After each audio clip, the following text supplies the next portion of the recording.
His legend is otherworldly, and now at age 95, that's where John Glenn has gone. An authentic hero and genuine American icon.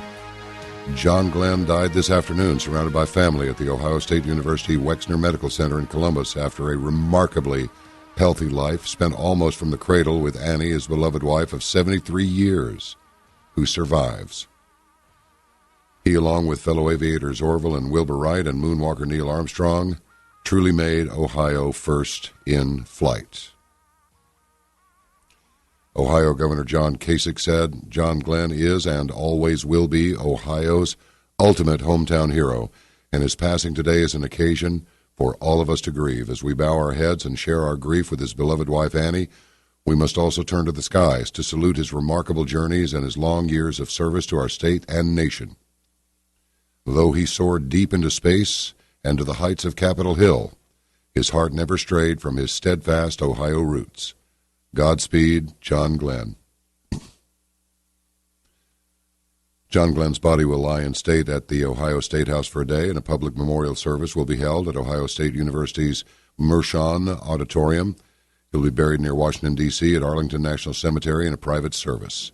Dates and times for the public events will be announced soon. You know, this is really worth saying. Glenn lived a Ripley's Believe It or Not life. As a Marine Corps pilot, he broke the transcontinental flight speed record before being the first American to orbit the Earth in 1962, that is. And 36 years later, at age 77 in 1998, becoming the oldest man in space as a member of the 7-astronaut crew of the Shuttle Discovery. He made that flight in his 24th and final year in the U.S. Senate, from whence he launched a short-lived bid for the Democratic presidential nomination in 1984. Along the way, John Glenn became moderately wealthy from an early investment in Holiday Inns near Disney World and a stint as president of Royal Crown International. In one of his last public appearances, Glenn, with Annie by his side, sat in the Port Columbus Airport terminal on June 28, as officials renamed it in his honor, the John Glenn Columbus International Airport. In addition to his world-famous career in aviation and aerospace, he had a relationship with that particular airport that is likely second to none. John Glenn, who turned 8 the month that Port Columbus opened in July 1929, recalled asking his parents to stop at the airport so he could watch the planes come and go while he was growing up in New Concord, 70 miles east of Columbus. He recalled many teary departures and reunions at the airport's original terminal on Fifth Avenue during his time as a military aviator during World War II.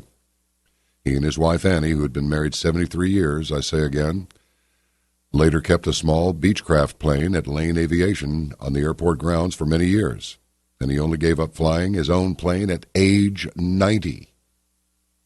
He's got good taste in airplanes, too. Beechcraft. Yes. Privately, this man, who had been honored by presidents and immortalized in history books and movies, told friends that for an aviator, seeing his name on the Columbus airport was the highest honor he could imagine.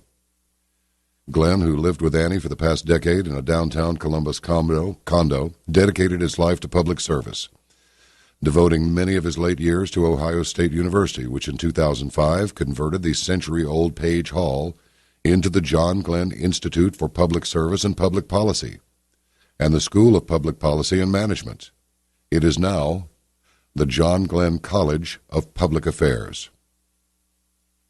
Jack Kessler, chairman of the New Albany Company, a former Ohio State trustee and longtime friend of the Glenn, said he was very proud of the Glenn College. It's a legacy that will carry on his mission toward good public policy.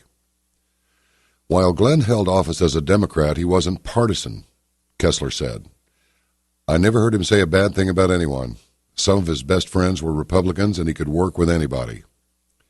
Surrounded by dozens of students striving to earn master's and doctoral degrees from the Institute, Glenn said at its dedication, if we inspire a few young people into careers of public service and politics, this will all be worth it.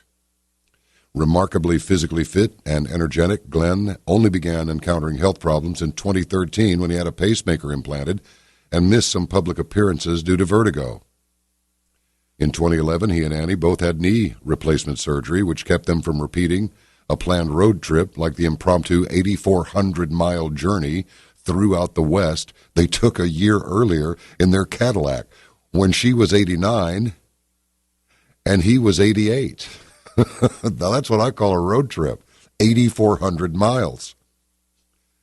Raised in New Concord, where he and Annie both went to Muskogum College. Glenn aspired to be a medical doctor, but World War II sidetracked that ambition and launched a life of uncommon achievement and bravery. At age 8, he took his first ride in an open cockpit airplane and ended up virtually living life in the sky, continuing to fly until 2011 when he put up for sale the twin-engine Beech Baron he'd owned since 1981. I miss it, Glenn told the Dispatch in 2012. I never got tired of flying. John Glenn flew 149 combat missions in World War II and Korea, where his wingman and eventual lifelong friend was baseball legend Ted Williams. In Korea, Glenn earned the nickname Old Magnet Ass due to his skill in landing his airplane under any condition, even after it was riddled with bullets and had blown tires. Born not far from New Concord in Cambridge on July 18, 1921, Glenn and his parents moved about 10 miles west in 1923 to New Concord. His father was a plumber, his mother a teacher who joined a social group called the Twice Five Club, which got together once a month. Another couple in the club had a daughter, Annie Castor, who was a year older than Glenn, and the two toddlers often shared a playpen while their parents played cards. Their remarkable relationship evolved into a quintessential American love story, with the spark between them first igniting when they were in junior high school. Their daughter, Lynn, told the Dispatch in 2007, "To write a story about either of them, if it doesn't include the other, it just isn't complete." John and Annie were married on April 6, 1943, and the next January they held each other, searching for something to say as they prepared to ship out for combat, as he prepared to ship out for combat in the South Pacific. And that was some rough territory to be dispatched to. John said, "I'm just going down to the corner store to get a pack of gum." From that day on, she kept a gum wrapper in her purse. Too many with disabilities. Annie became a heroine in her own right as she struggled to conquer near-debilitating stuttering.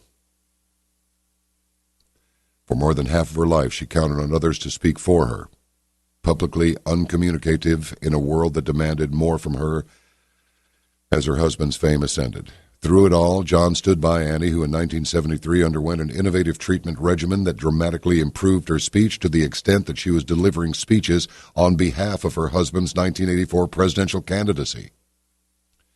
Glenn, who received his pilot's license in 1941, was at home in the sky, soon evident after the Japanese attacked Pearl Harbor. Wow, 75 years ago yesterday, and he left Muskogum College to enlist in the Marine Air Corps. In the Pacific, he flew 59 missions over the Marshall Islands. After being stationed in China and Guam when World War II ended, John Glenn was a flight instructor in Texas before being transferred to Virginia. When the Korean War broke out, Glenn applied for combat duty, flew 90 missions. Overall, he received the Distinguished Flying Cross 6 times and was awarded the Air Medal with 18 clusters. Then, after returning from Korea, John Glenn became a test pilot. He set a coast-to-coast speed record in 1957, piloting a Navy jet fighter from California to New York in 3 hours and 23 minutes. In 1959, he was selected as one of the country's first 7 astronauts, an historic group immortalized in Tom Wolfe's 1979 book, The Right Stuff, the basis for a movie of the same name. The United States was enveloped in a Cold War with the Soviet Union, and after a series of U.S. rockets had blown up, the American psyche was dealt a blow in 1961 when Russian Yuri Gagarin became the first human in space and the first to orbit Earth. The third American in space after suborbital missions by Alan Shepard and Gus Grissom, Glenn finally equaled Gagarin's achievement by blasting off on February 20, 1962, after weather and mechanical problems caused his mission to be postponed 10 times. Crammed in the 7-foot-wide Friendship 7 space capsule atop a 100-foot-tall Atlas rocket loaded with 250,000 pounds of explosive fuel, Glenn launched 160 miles into space, orbiting the world 3 times at 17,500 miles an hour. Flat earthers, suck it, okay? Just kidding. Maybe a little. Reflecting many years later, Glenn would say that computers were the greatest technological achievement during his life, but there were none on Friendship 7, and deep into the flight he had to take manual control of the capsule when systems malfunctioned. As the capsule descended for a watery landing, Mission Control feared that its heat shield was peeling off. Well past 4 hours into the flight, Glenn was told of the problem, and he knew he could be burned alive in an instant. Annie was notified to expect the worst, but the astronaut stayed focused, even as fiery pieces of his spacecraft flew by his window.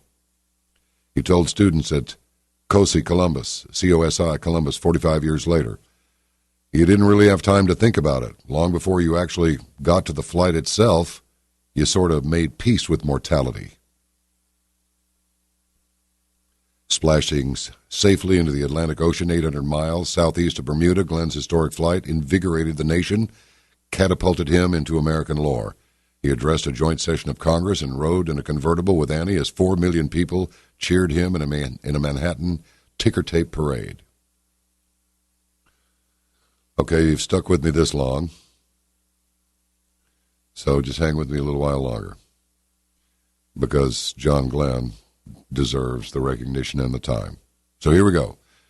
In 2007, 45 years after his historic orbital mission, Glenn told a Columbus audience how much he longed to return to space right away, only to learn years after leaving the space program that President John F. Kennedy, fearing the worst, secretly had barred him from other flights to spare the country the potential loss of a national hero.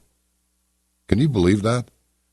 Glenn admitted in that speech that he was jealous in 1969 when fellow Ohioan Armstrong became the first human to set foot on the moon. In 1964, only 2 years after his famous flight on Friendship 7, John Glenn ran in the Democratic Senate primary against incumbent Senator Stephen M. Young. But only 6 weeks after announcing his candidacy, Glenn dropped out of the race after damaging his inner ear in a bathroom fall, an injury that caused severe dizziness and balance problems. He recovered 8 months later. Isn't that amazing? He's got stuff burning and peeling off of his protective shield going by the window. Flew all these combat missions in jets and prop jobs. Got his pilot's license in 1941, and he injures himself in a bathroom fall. I think that should be a lesson to everybody. Watch out. I've made so many references to banana peels going rogue that I'm particularly and acutely aware of any banana peels in my immediate vicinity, always. So anyway, he recovered 8 months later. 8 months. He ran for the Senate again in 1970, but lost in the primary to Howard M. Metzenbaum, whom he defeated in a rematch 4 years later. Yes, he handily won election that fall over Cleveland Mayor Ralph Perk and won re-election by huge margins in 1980 and 86. After winning re-election in 1980 by the largest margin in Ohio history, Glenn ran for president in 1984. He was seen as the leading challenger to former Vice President Walter F. Mondale for the Democratic nomination, and was the candidate many consider to have the best chance of defeating President Ronald Reagan in the general election. But, plagued by a disorganized campaign, and with a centrist theme ill-suited to a liberal-dominated Democratic primary process, Glenn finished back in the pack in the important Iowa caucuses and New Hampshire primary.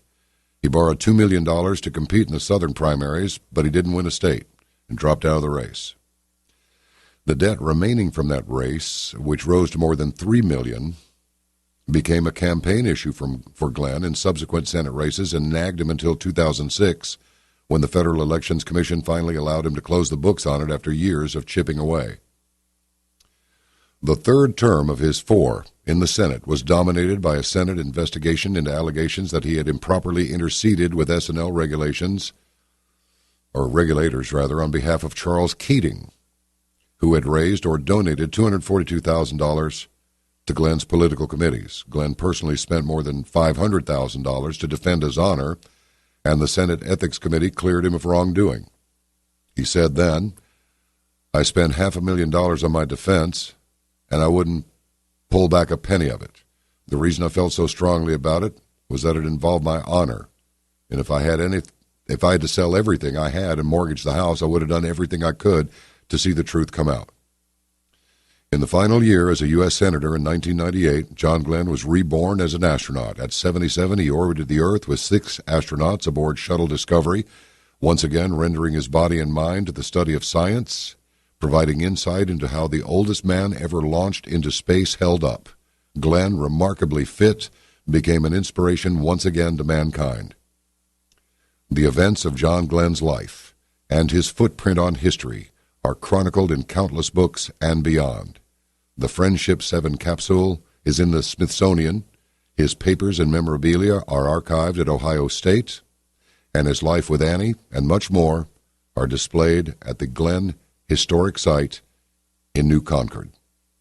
Joe Hallett wrote that, Hallett, for the Dispatch at dispatch.com. And so, John Glenn, a true American hero, now dwells among the stars.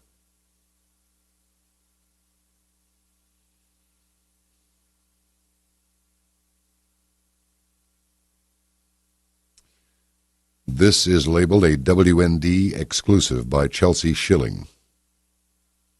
Devious plot grows to shut down, with quotes around it, Donald Trump's inauguration. Plan would force President-elect to take oath of office behind closed doors, if at all. Chelsea Schilling, the author of this one. Yes, a group of leftist activists is plotting to shut down the inauguration of Donald Trump on January 20, forcing the president-elect to take his oath of office behind closed doors, quote, if Trump is to be inaugurated at all. It's Mr. Trump to you pukes. The group, known as the D.C. Counter-Inaugural The D.C. Counter-Inaugural Welcoming Committee, or hashtag Disrupt J20, says it calls on all people of conscience to shut down the ceremonies. If Trump is inaugurated at all, let it happen behind closed doors, showing the world that the vast majority of people in the U.S. do not support his presidency or consent to his rule. Well, you're the typical liars that you always have been. Go take a look at the map. The whole country, the whole continental United States, with the exception of a few predictably blue blobs, the whole country is red. You are losers. You are liars. You cannot win at anything unless you cheat, steal, lie. You are... It's congenital with you. You can see the look of this misplaced self-righteousness on your hateful little faces. You are, in short, pukes, rabble, useless, flotsam, and I wish that you would just become jetsam and get the hell out of here. And I'll tell you something else.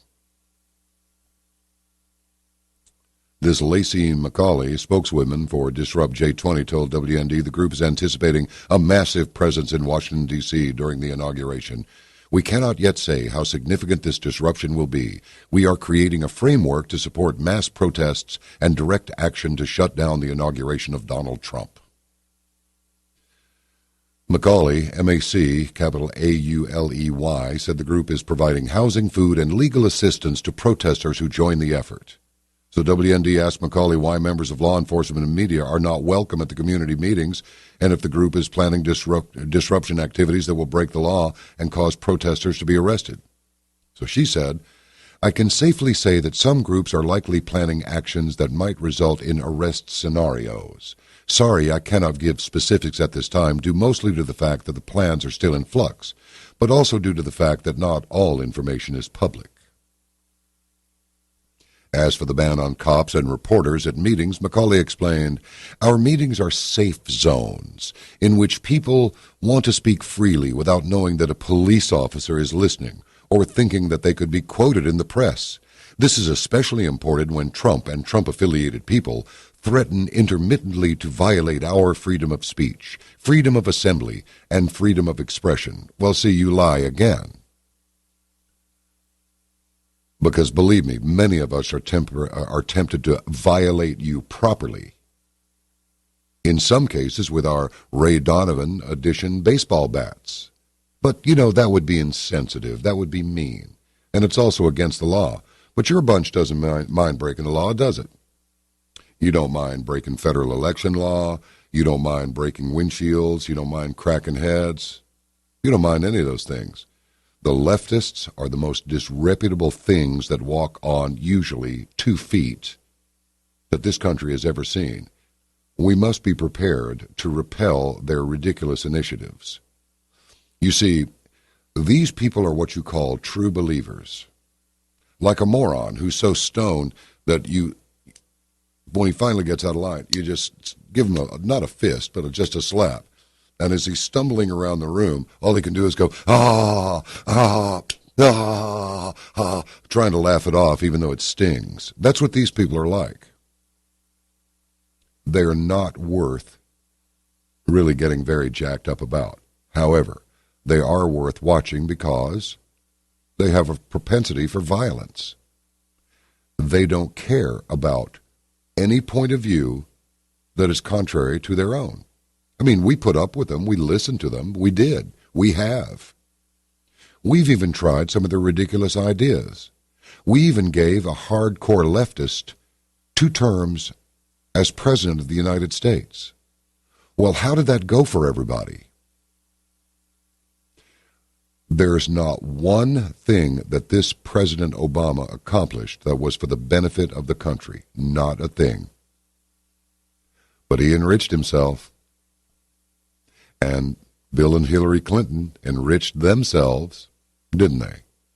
They want to see Donald Trump's tax returns. Let's see your tax return. Anybody asked either of the Clintons to see their tax returns? Don't think so. How about open the books on the Clinton foundations? Don't think so. How about George Soros's tax return, since he's clearly an operative of theirs and of the left? No. Stay vigilant, everybody, because these pukes are not going to quit. They are so stupid. They're not ignorant because they have access to the same information you and I do, but they reject it. They criticize you for wanting to be a decent person, one who does not routinely commit crimes, does not engage in perversion, does not make trips to Fantasy Island to have sex with underage girls or underage boys, whatever the preference. I'm sure both are available via Monsieur Epstein, the billionaire pedophile and pimp. Now, see, if we don't accept that as normal, we're the retards. That's just not true. And because they cling willingly to their flawed ideology, regardless of what evidence they are presented with, that makes them stupid. And stupid people are very, very dangerous. On Wednesday, leftist activist and filmmaker Michael Moore endorsed the #DisruptJ20 plan in a Twitter post, citing Hillary Clinton's 2.7 million popular vote lead and linking to the group's website. He wrote, "Disrupt the inauguration. The majority have spoken by nearly 2.7 million votes and counting. Silence is not an option. Michael Moore, you are a pig, a swine boy, a bag of poop. You are a blivet." You know what a blivet is? In his case, can I be ugly here for a minute? 500 pounds of pig poop in a 250-pound bag. He is a human blivet. There, I've said it. I'm on the record, and I hope that my comment lives on the internet until hell freezes over. Now, I need to tell you about this one. This is weird. This was sent to me directly by the man himself. Who's the man? Who's the man? Patrick Wood. And it's about Time Magazine. Time Magazine openly promotes technocracy. Now, Pat writes, "My book, Technocracy Rising, the Trojan Horse of Global Transformation, is now fully validated with the publication of another book review by the elitist Time Magazine. Technocracy in America, Rise of the Infostate, by Parag Khanna, P-A-R-A-G-K-H-A-N-N-A, Parag Khanna. He proposes the same ultra-radical ideology seen with original technocracy from the 1930s. Number one, abolish the Electoral College. Number 2, create a streamlined and expert cabinet. Number 3, replace the Senate with an assembly of governors. Number 4, let the Supreme Court modify the Constitution. Number 5, restore a strong federal service that knows how to run a country. Are you kidding me? That Time magazine would run this book review, written by the book's author, no less, is huge. It means the editorial board is in agreement with it, and further, the global elite in general. Why? Because Time has been an organ of the global elite for well over 40 years. This is reminiscent of the book by Henry A. Porter in 1932, Roosevelt and Technocracy, where the author called for President-elect Roosevelt to declare himself dictator in order to summarily implement technocracy. He likewise called for the abolition of Congress. I will soon write another article to further explain what's happening here, but in the meantime, I cannot more strongly recommend that you purchase and read Technocracy Rising, the Trojan horse of global transformation. And I think Patrick is right. So do it. Christmas time is coming. Yes, I said it. Christmas time is coming. Give a book. You know why? Because it can't be redacted. These e-books can be, and they are. You remember Cheryl Atkinson? Remember she was seeing stuff that she was writing on her computer being deleted right before her eyes? Well, if you have a hard copy book, ink on paper, can't be done. What else do we have for you that might be... I love this. From ClimateDepot.com. Donald Trump ignores Gore's advice. Good. Instead, picks a skeptic to head the EPA and dismantle climate agenda. Quote, Trump listened to what Gore had to say at their New York City meeting, and then he exercised his good judgment and did the exact opposite. By Mark Morano. Yes, Climate Depot's publisher Mark Morano's statement on President-elect Donald Trump's selection of Oklahoma Attorney General Scott Pruitt as pick for EPA chief. Trump's pick of Pruitt finally means that a Republican president is standing up to the green establishment. Historically, EPA chiefs have been among the most pro-regulatory members of past Republican presidents from Nixon through Ford, Reagan, and both Bushes. Trump has broken the cycle. Climate sanity has been restored to the U.S. EPA. No longer do we have to hear otherwise intelligent people in charge in D.C. blather on about how EPA regulations are necessary to control the Earth's temperature or storminess. No longer do we have to endure GOP presidents avoiding battle over the green agenda by picking EPA chiefs that were timid at best. We know how bad GOP EPA picks have been in the past because many former GOP EPA chiefs have endorsed President Obama's EPA climate regulations. If climate skeptics were worried about Trump's meeting with former VP Al Gore earlier in the week, the pick of Pruitt is reassuring. Basically, Trump listened to what Gore had to say at their New York City meeting, then exercised his good judgment and did the exact opposite. That is a beautiful thing. The UN Paris Climate Change Agreement and the EPA climate regulations claim to be able to essentially save the planet from global warming. But even if you accept the UN's and Al Gore's version of climate change claims, the UN Paris Agreement or the EPA's alleged climate regulations would not save the planet. University of Pennsylvania geologist Dr. Robert Gigengak has noted none of the strategies that have been offered by the U.S. government or by the EPA or by anybody else has the remotest chance of altering climate if, in fact, climate is controlled by carbon dioxide. In layman's terms, all the so-called solutions to global warming are purely symbolic when it comes to climate. So even if we actually faced a climate catastrophe and we had to rely on a UN climate agreement, we would all be doomed. I got to tell you, I got to take a moment here because, at least for a little while, we can enjoy the promise of some sanity being restored to government.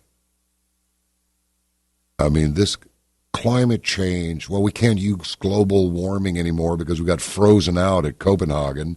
Remember that? They all froze their backsides off. Record freak snowfall. If that doesn't tell you the Almighty has a sense of humor, I don't know what it would take. All of this nonsense for all of these years, and it was so excruciating to just watch Obama get up there and just spout some more BS. I am so absolutely cocksure that I'm right. I'm going to fundamentally transform America. Well, you gave us a hint of what a complete transformation would be like. It began to look like a banana republic, which is where you belong, and hopefully you'll slip on the peel. Let's see, robot war against ISIS, 6.5 mag earthquake off the California coast, ground rolling, San Andreas wakes, who knows? 7.7 just rocked the Solomon Islands. Let's see what else.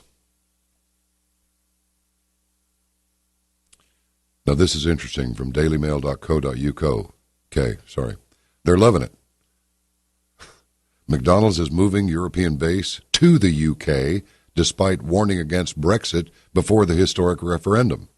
Fast food giant is set to pay tax on income from outside the U.S. in Britain. Base is being moved from Luxembourg after EU launched probe into taxes. McDonald's warned before a referendum that Brexit would be damaging, but they're going to do it anyway.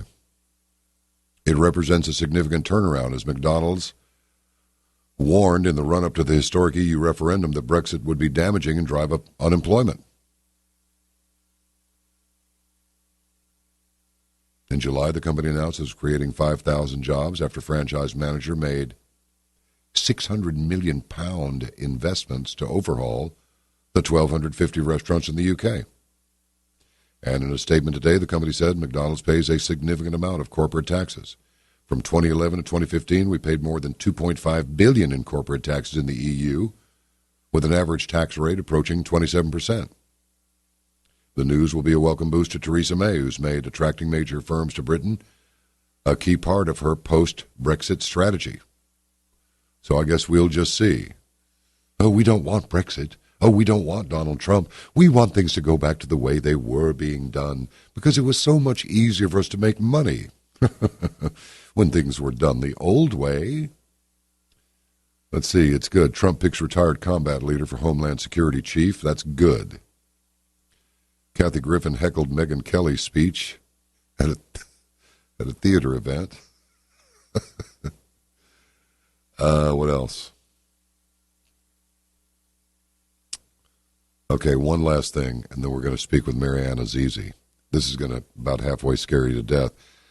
All this stuff about Israel and Palestine going back and forth, who's wrong, who's right, what's going on. Well, you're going to find out what's going on. She was on a few months before, but this is going to be a very nice refresher because it's as bad as it was when she came on Caravan to Midnight 7 months ago, but it's gotten worse in certain areas. So you'll hear all about it in just a minute. Okay, from the sun.co.uk, one of the banned newspapers, right, at certain college campuses. War games. Iran opens chilling kids' military theme park with AK-47s, where children as young as 8 fire bullets at U.S. flags and effigies of the Israeli Prime Minister. Yes, the kiddies dress up in full combat gear and pretend to be attacking enemies like Israel and the West. The Iranian government has opened this sinister kids, a war-based theme park. It's called the City of Games for Revolutionary Children.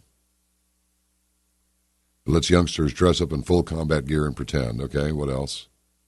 Are they crawling around here? They are shown how to fire plastic bullets and artillery shells at U.S. flags. Instructors have built control towers, sandbag checkpoints stuffed with replica assault rifles, grenades, and landmines, and radios to relay messages to the child soldiers. There's also an assault course where they can learn to scale walls and crawl under ropes and through barbed wire while orders are barked at them by trainers and the sound of machine gun fire is played through speakers.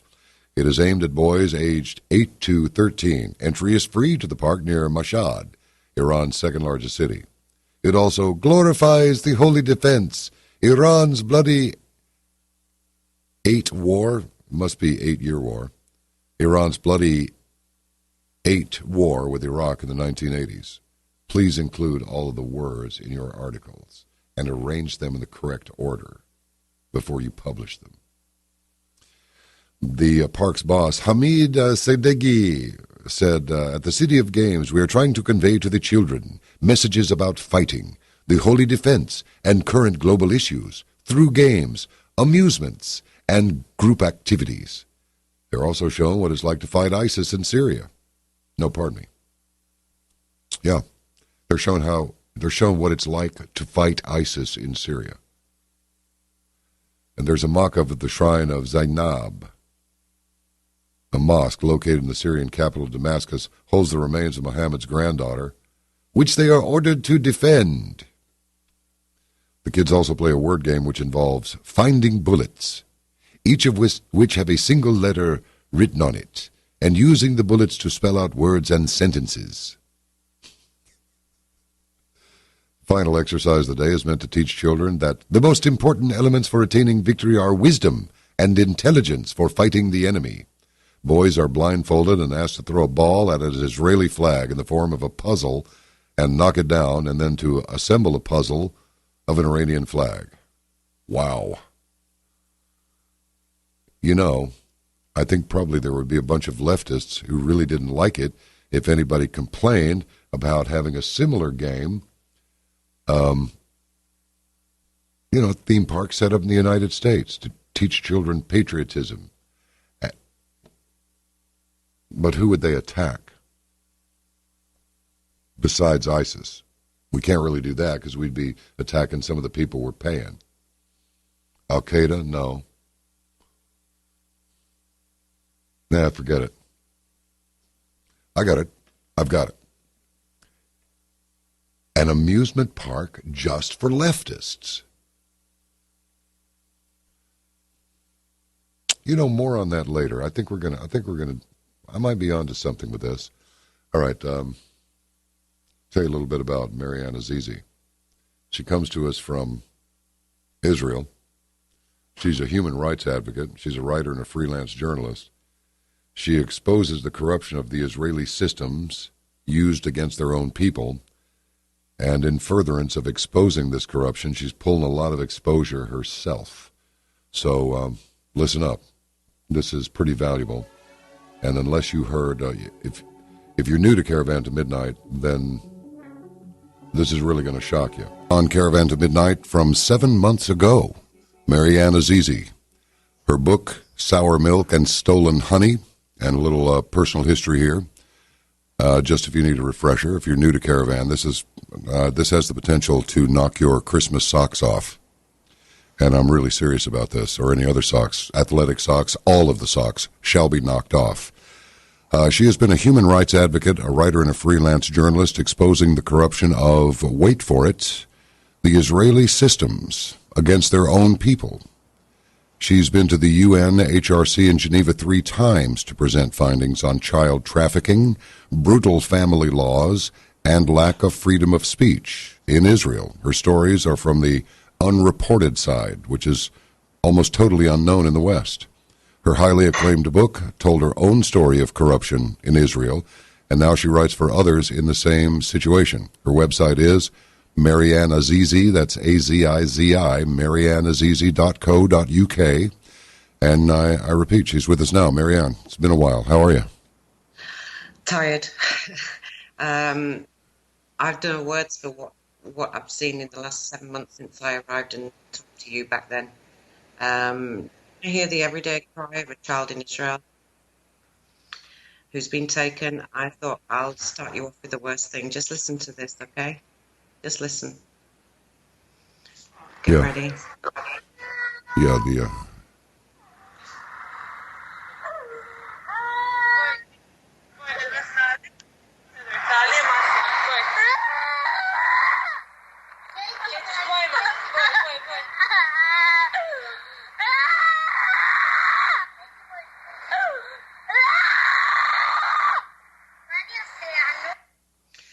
That's the sound of children being taken on the bus back to the institutions that they're all holed up in with barbed wire and no freedom. And that happens to thousands of children every week when they're taken to the buses. No, wait a minute. You're going to have to set this up a little bit. Why are they being put on buses and sent to detention camps? What is all this? Let's go back a little bit to your American election. Wasn't that I loved it, by the way. Me too. Hillary Clinton had a lot of WikiLeaks stuff come out about her, especially with the Clinton Foundation. And some of the information came out of the funders of the Clinton Foundation, one of which was Lynn Schusterman. Lynn Schusterman is a big philanthropist in Oklahoma who funds lots and lots of institutions in Israel and needs to fill those beds. And these children are taken from their parents and put in those places for the well-being of the child, the good of the child. That one that you just heard is a 6.5-year-old American girl with an American mother, and she was taken away for the good of the child. The lady, Jennifer, wants to go home to America. She can't, and neither can a child come out of the institution. And she vomits and throws up and is sick every time she's taken there. She's 6.5. She wants to be with her mom. Now that is an everyday situation for children all around the country. And I have plenty of them to talk about today. Well, you just talk about whatever you want and in whatever order you want to talk about it in. Okay. I thought I'd talk a bit about the Americans today because the Americans have got this idea of Israel. You either love it or you hate it, okay? You have the pro-Israelis and the against Israelis. So let's talk about the Zionists, the ones who love the state of Israel and are encouraged very strongly to make aliyah or immigration to be safe from all the anti-Semitism and the terrorism and everything that they're fed, that being in a Jewish land is the safest place.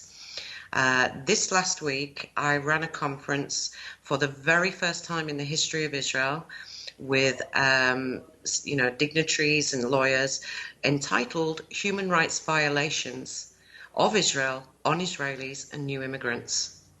And people lined up, and I'll give you a link to this video, lined up to talk about the horror of living like rats and dogs as non-humans in Israel, all because of Israeli corruption.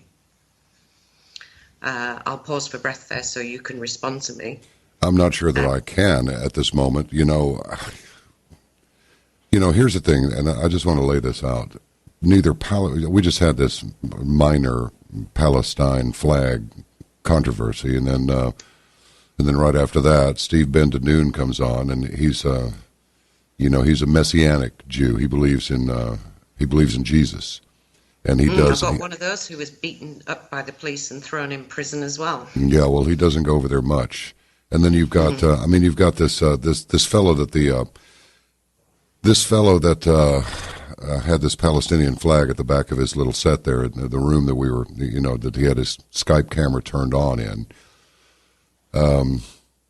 We were accused of changing the color on the flag because some people just try to make something out of nothing, and that's fine. So anyway, that got shot down pretty quick. Then Danoon comes on, and he says, "Say, you look Jewish." And I said, "You have no idea what kind of controversy you're starting just by saying something like that." He goes, "Hey, yeah, well, whatever." And like that. So here's the thing. Israel, I understand that this is the extent of my understanding, and that is, and this comes from someone near and dear to me, that grace was at one time upon the Jews. Well, now it's not. Now the grace is upon the Gentiles. All right? Fine. I always set that aside for a second. But you still don't touch Father's anointed ones. So in other words, you just kind of keep your mouth and your hands off of Israel, irrespective of what's going on politically. Okay, I'm all right with that. But I got to tell you, Marianne, neither the Palestinians nor the Israelis feature in my life at all. I mean, I hear endlessly, Zionist this, Zionist that. The Jews run the world. The Rothschilds, they run all the, Salzburger there at the New York Times, all the way Benjamin Disraeli and his complicity in getting Adolf Hitler pushed into a corner and all of this. And, I've heard it go from 3 million Jews in the concentration camps, then it went to 4, then it went to 6, and I even heard a bunch of Jewish guys on a TV show one time talking about this, and one guy said it's 8 million Jews, and another Jewish guy said it wasn't 8 million Jews, it was, maybe 6. So it's like, I don't know. I don't even get pulled into the Israeli-Palestinian deal at all because I can't talk about it because I don't know what the hell I'm talking about.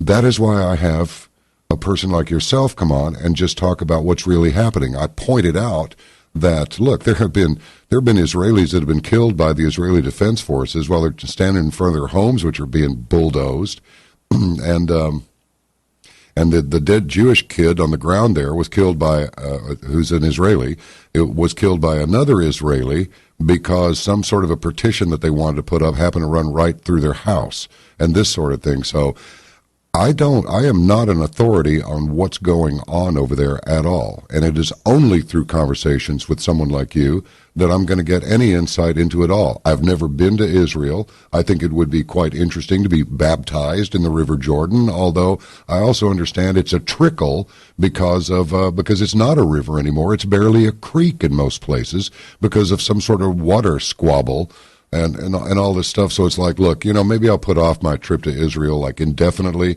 Maybe I'll just forget about it. But No, I tell you what, why don't you come over and I'll go running to the police and make a claim, a false claim, anything I want to make up, that you raped me, you touched me, you did something to me, and you can have a very prolonged stay in Israel because the American government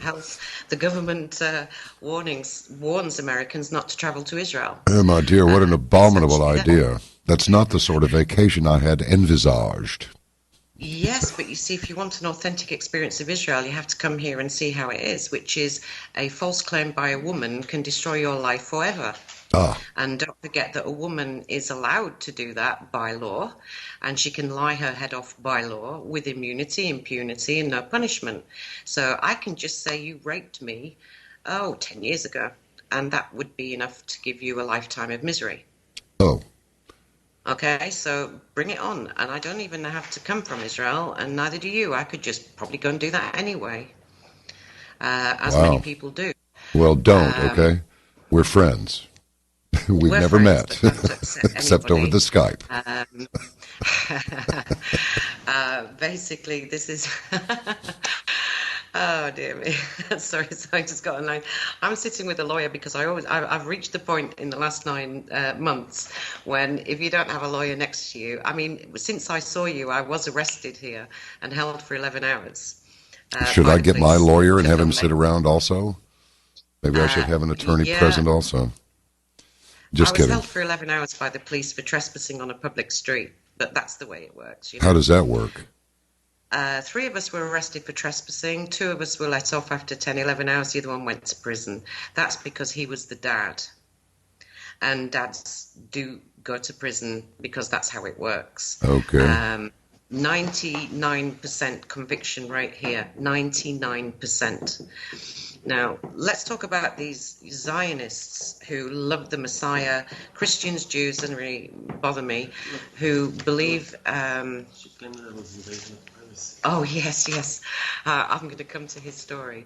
So basically what happens is you're an American over there, Christian, Jew, doesn't really matter, and you believe in the state of Israel and you'll defend it forever and you'll never come here and you don't know anything. But you have to, believe in the state. So you decide that you will emigrate here. Lovely recruitment process, and you come in, and if you're unlucky, like Barbara Streisand's cousin, who you've seen a story of, they'll just take your kids. Barbara Streisand's cousin? I don't know this story at Yes. all, I'm sorry to say. Okay, Barbara Streisand. There's two or three people that I really have to talk about because they're in incredibly dire straits, and I fear for the families and their babies. Barbara Streisand's cousin tried to make immigration 6 years ago, and he was thrown back because he liked a Christian page on Facebook. So they rejected him, and he went away, and after 3 or 4 attempts, he came back. And they finally allowed him to make his immigration status. And he has a wife and 3 children, the smallest being 5 months right now. And his eldest daughter is Australian stroke American, 14 years old. Well, she's not now, she's 16. After a few months, she doesn't speak the language. They have a bit of an argument. A social worker gets involved, and he doesn't have that daughter anymore. They took that child away. They took the guardianship from him, and he no longer is responsible for that child. She's now in an institution, and she's under the auspices of the Israeli authorities. This is his own daughter. Now, it gets worse for him because he married a Filipino, and he has 2 children born in the Philippines and 1 born in Israel, the baby. Social workers made a claim of violence against him. They stopped his immigration, stopped his income. They put a no-exit order on him, so he can't leave. And they have put red tape on him for 2 years, to the point that his wife and children, possibly with the exception of 1, will be forced to leave the country, and his family will be dismantled. And he's living like a rat, with no status, no human status, no civil status, no nothing. And his children are now hungry. And this man came here because he believed in the state of Israel. And he's told me, and I wrote his story yesterday, that he now understands what the state of Israel is all about. And it's got nothing to do with anything you ever see or read. Nothing. Nothing at all. He is so scared. It took 3 months for me to write his story. And his words to me yesterday is, they will put me in jail and take my children if I publish this. But they probably will anyway, so what's the difference? So he has published to try and save his family. Can you believe that they can do this to somebody who's just landed in this country? No. But they do. I don't want to get ahead of the story, but what happens to the children that are taken away? His eldest daughter is now 16, so they've had her for 2 years. They refused to change his record. The Ministry of the Interior also refused to sign and help him through this. He has a pending case for what they call violence against a child here, which nobody's ever, well, actually they're saying he didn't do it. But because it's written, it's written. So he won't get his daughter back, but now he's at risk of losing the others, because his wife is now an illegal, because she's Filipino. And they won't allow them to carry on with their status, so she's going to have to leave. And we're afraid that they're going to take the rest of his children into care. And they're very profitable because they're $5,000 a child per month. I mean, who would not want to have 4 kids at $20,000 from one family? It's quite profitable, isn't it? But who's paying it?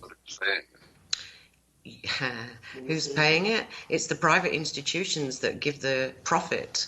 All the money that's raised by American funders, American philanthropists like Lynn Schusterman, who I just earlier told you funds Clinton, Vitso, Naamat, SOS Villages, all these people are raising money and sending it, and the state gets charged. Just, you can talk out loud to me. So basically the $5,000 is going to the institutions who are making the profit on the children. Per month. Per month, by the way, per head per month. Now, if you think there are 10,500 children being stolen like this, just do the maths. Yeah. Okay. Now, I have a woman whose children were stolen 3 years ago, and the SOS Villages, which is another American organization, are advertising her children in their brochure to raise funding as abandoned children. It's Austrian. They're basically Austrian, but they do have American donors.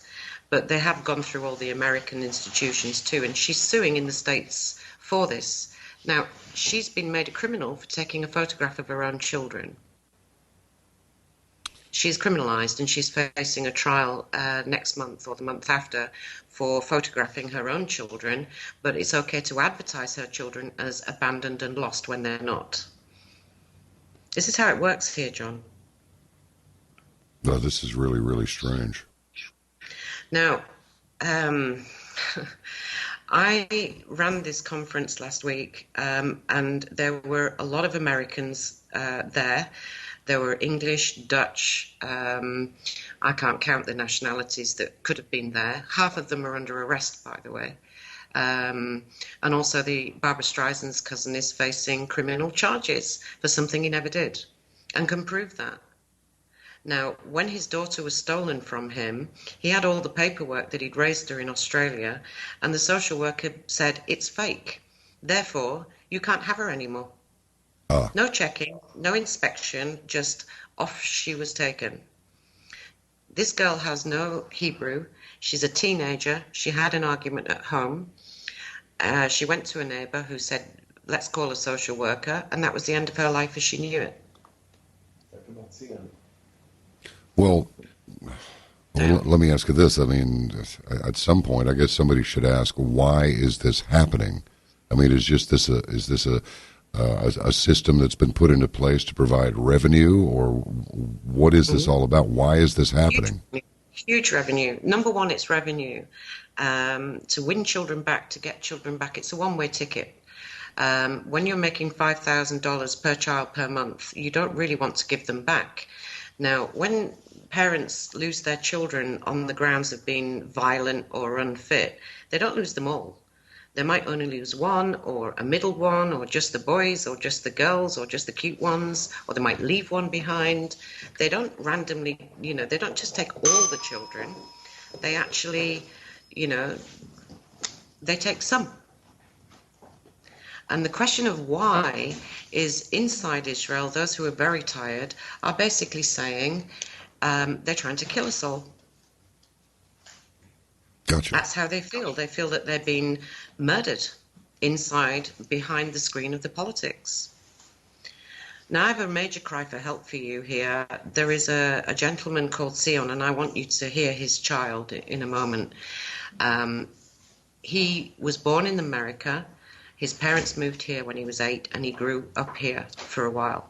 He then left and went to Vegas and New York, married a woman, didn't work out. She turned to drugs, and off she went. He raised his children for 8 years alone, 3 children, and 2 years ago decided it would be good to bring them back to where he grew up, His eldest was at the time 17, and he thought he can go in the army. The little boy's 10 or 11, he can have his bar mitzvah, and the little girl as well. And his son suffers from a severe form of epilepsy, which is life-threatening. So he brought the children over here, and basically he met a woman who liked him, an American. He turned her down. She made a false claim to the social workers, which she got paid for, because we do know that, and they took his children away. Now, for 18 months, he hasn't been able to raise his children. This gets worse because he has now the children are a bit older, 12 and 13. They actually split the children so that they couldn't be strong together. They brainwash the children, and I have 4 recordings from the child, and I will put them on your website, where the child is begging the world for help. What? All right. Okay, he's begging. Sorry, I was just interrupting. The children are split. Okay, I'm just going to give you the overall thing here. The boy is 13. He was denied a bar mitzvah, which, as a Jew, is a shocking thing. The girl ran away from the institution so many times that they put her in a mental hospital and drugged her. And now nobody knows where she is. And last week they told this man, Zion, he can never see his children for the rest of his life. Well, okay. So I take it they're American-born children. He moved here. He was a single father. It didn't suit the welfare that he was raising his children as a single man. So they took his children from him within 6 months of being here. Oh boy.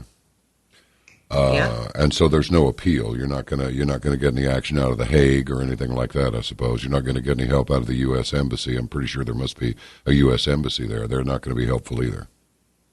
First of all, no embassy in Israel can help any foreign national in domestic law. Secondly, the treaties that Israel have, there is no rights for Israelis to go anywhere. Maybe the foreign nationals can. There is nowhere, no independence, no anywhere for these people to complain, go, or get justice. None. And each time they go for appeal, they could be charged $5, $10, $20,000 for daring to appeal. Okay. Which is a bond or a fine. After they've been bonded, they have to find money, and after they lose their appeal, they're fined by the judge for daring to challenge the system. So we have a boy who is sitting in a building where he's no phones. His computer was seized because he was talking to his family in the States. He can't see his father ever again. His big brother, his sister. He's 13, and there's barbed wire around this building, and he is locked in there with no escape and no family. And he begged me to ask the world to save him. And this is an American-born, 2 American, 3 American-born children. What does Israel have with Americans or Australians or Germans or Dutch? Why do they want everyone else's children as well? That's a good one. They don't even take the Palestinians as much as they take the Israelis. And the Jewish people here have less rights than Christians and Muslims inside Israel when it comes to family law. Well, who's running that thing? I mean, who's doing this? It's a corrupt system from top to bottom. After the last few months, 7 or 8, 9 months that I've been here, I just met a lawyer today. I took a file the size of a house. It was like, this big, for one man who's actually American, and he's got out with his children, and he intends to take some serious action because his children were held for 12 hours with no food and water by the police under the age of 10 and threatened to lie, that they had to lie or they wouldn't get any food and water, about their father, to say that he was a bad man. And he is actually a major celebrity in his field in the States. And that's what they did to his children. And they photoshopped evidence, and they broke into his house and set up evidence to destroy his life. And he's actually outside now. But his lawyer said to me, this country is rotten from the top to the bottom. The tax, the corruption in the judges, the courts, the banking, the tax authorities, the family laws, the welfare. You can't turn around without seeing rotten corruption. And I mean it. Everybody knows that it's like that here. Everybody. So when you see these ads on TV, which you do occasionally, about, contribute some money and buy some of these Jews in Israel a box of food, that's a real thing. So are we saying that the Israelis are being put upon worse than anybody else over there by the Israeli government? I mean, that's what I'm taking from this. Let's just take away all the other stuff that you know about, all the territories, and that's just not on my screen right now. Okay. 40% of people here are in poverty. 800,000 children are hungry, that are going without food. Men are. There's just no word for the destruction of a man in the family situation. And an ex-politician only said on the conference this week, the destruction of the man is the aim of the game. Once you take the man away, then you have broken the family, and then you can just pounce on the woman and children and do what you want to them. Mainly the children, because this is a Nazi feminist. This is what they talk about all over the world. Nazi feminism, where they literally are just breaking up men so that they can just destroy them. I mean, now, what is this? What sport? do you do? I mean, why? I think there's a lot of money in it. There's a worldwide problem with taking children. The Norwegians have a very big problem as well, and they're trying to combine with me and other countries to make some kind of world protest. Here it's 10,500 children from 6 million who are being taken annually to fill beds. They've got to fill the beds. Now, if people want to look for the statistics on this, you'll struggle, but I do have a couple of videos I've managed to sneak out from the TV where those statistics are proven. $5,000 per child per month is a lot of money, yeah? Oh, yeah. $60,000 a year. Okay, and this is a rolling thing. If they had more buildings, they would probably be able to do more. Now it gets even, worse for these Americans. I mean, this man here, single father, he has nowhere to turn. Now his children are being drugged, they're being brainwashed, they're being persecuted. His son has leaked out certain phone calls, which I will send to you, where you can hear his son saying that they actually made him, are you ready for this? I'm going to shock you. They made him write a letter that his father had sucked his organ. Okay. They Wow. also made him believe that his father and his large brother had actually raped his sister. Now, if someone were to say, bleep you, I'm not writing any such letter whatsoever, what would happen to the person if they just said, I'm not writing this? What, if you're 11? Yeah. Last week, two 11-year-old twins who were told that they could go home after 3 years incarceration were taken to a judge behind the mother's back. And when they arrived there, the mother didn't know anything about this. They told the judge that they loved it so much in the institution where they'd been raped and drugged that they want to stay there. When the children actually came home and we videoed them, they were told that their mother would go to prison or worse if they didn't do what they were told to say. So if you're threatened and that somebody might hurt your mother or put her in prison or do worse to her, as 11, what will you do? Well, you do what you're told. You do what you're told. Yeah, of course. And when you're being medicated and you're being told over and over again, your dad hates you, your mum hates you, your dad doesn't want to come. And on the other side of the fence, the dad's not allowed in or the mum's not allowed in.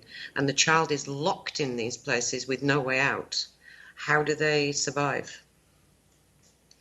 I have seen things that even made me cry, really made me cry. And it's so painful to hear them. So who's doing it? The social workers are trained very well by the feminist organisations. They get trained by this. It's a big propaganda movement. It's a lobby. The government here have no power. The judges do what the social workers tell them. The police do what the social workers tell them. And these are all trained up and run by Vitso and Amat and all these feminist organisations from your lovely country. So whilst the Americans are raising billions of dollars to feed all this wonderful state of Israel, and Americans are buying into the dream, they get here and they find out that they're living like dogs. And if they make one mistake or say one wrong thing, their family is dismantled. I think it would be a good idea. I mean, this is so repulsive that I think this might be a good time for you to just give us a refresher on how you became involved in any of this to begin with. Ooh, it's so long ago, in a way, and this is something that I keep paying for because I'm trolled and trolled by, Zionists who want to refer back to my past and believe that I've come here single-handedly to destroy the entire state of Israel. And it's rubbish, okay? But yeah, I did actually have a situation when I travelled here for a week with my then husband to visit, and he never came back to England because his ex-wife decided to destroy his life by demanding extortionate amounts of money in child support, trapping him in Israel and breaking him, and she succeeded. She broke him, she broke me financially, and she broke his mind, and in the end there was no way forward. So when I wrote the book, I thought that would be the end, and then people wrote to me and said they had the same stories, and I had to make a choice. Did I carry on to help them, or did I not? Now, if you've seen the children that I've seen and the babies that I've seen, you wouldn't be able to not know it, and I don't know if you'd be able to walk away. I just don't know if you can. I have seen so much distress this year. I don't have the words for you, but they're all on my website. They're all in videos. They're all put together. And we have a 2-hour video on torture, mental and emotional torture, one after another lining up to talk about how inhuman it is here and begging for international help. Oh, boy. Now, the irony is that the Americans are funding this horror. Lots of Americans are moving here. And then there are lots of Americans and others who are now suing this country from America. I wonder For why we're billions not hearing and any of billions this in and the... billions of dollars. say that again. I spoke over you. I'm sorry. Okay, we have Americans who moved here and the dream was shattered. They lost their children, they lost their sanity, they lost their freedom, their liberty, who are now suing Israel and all the criminals inside here from the USA. For racketeering, for child trafficking, for money laundering, for corruption, for you name it, they're suing. So it sounds like the Americans don't know this, do they? It sounds like the only thing missing is the Colosseum-sized party room with the golden calf. Yeah. As the centerpiece. I mean, why has mainstream media, no element of mainstream media, or even I don't even know of any alternative journalism sites that have picked any of this up? No, it's okay. When they kill me, it stops with me. Oh, gotcha. Right now, it stops with me. Once I'm finished, that's it, and that's why they're doing everything they can to even stop my Facebook and my social media, and trying to lie about me and saying I have a different agenda. I have no agenda. It's just what it is. I just see what I see and I say what I say. These people are not the enemies of anybody. How does it work here? I'll just give you grow up in Israel and you believe in your country and you get to all the blah, blah, blah, You get to 14 and they get you all wired up to join the army and to go and fight and kill and die and do all the things you have to do against the enemy. So they all get brainwashed, they all do it, and you can't blame them for that because that's how we're all brainwashed in every country. It's not their fault. They go to the army, they fight, they hold a gun, they do all the things they have to do. Some do, some don't. Then they come back and they get married. And then they realize that the enemy is not the Arab, the enemy is the state, the system. Because when you need the system, it's not there for you. And that's when poverty, child trafficking, false claims, imprisonment, and a complete hellish life begins for you. So as a man with a gun shooting someone in the army, a man then can't hold his own child when he gets back because he's deemed too dangerous to pick up his child. But he can pick up somebody else's child, but he can't touch his own. That's the system. Now, when they wake up and realize they've all been conned and that this country isn't really, suffering from this paranoia that everyone likes to think it is, it's too late because over 1 million of them can't leave. So what are you supposed to do then? It's the biggest con of all. And the Israelis here, they're just, the men are demonized, the men are the scum of the earth. And when you break a family, you've broken a country. Last week I filmed a demonstration where they carried a symbolic dead body coffin to the Supreme Court because over 5,000 men have died in the last 15 years from suicide. How many? About 5,000 in the last 15 or 20 years. There was recently a paramedic and a top scientist and a lawyer who committed suicide. And they did try to talk about it inside the Knesset, and they were knocked and broken down by the feminists who said this is not a topic we care about. But there are about 10 children between those 3 men who are now fatherless. And 2 of them wrote suicide notes to say that their judge had killed them because there was no way forward. All right, then, let me ask you this. What about the restrictions on, in the States, we call it the First Amendment, the freedom of speech, to speak your mind, and redress of grievances and all that stuff? That's complete. Yeah. Yeah, that's why the Americans get a little pissed off here, because they think they're allowed to do that. You can talk about the weather, and you can talk about all sorts of things.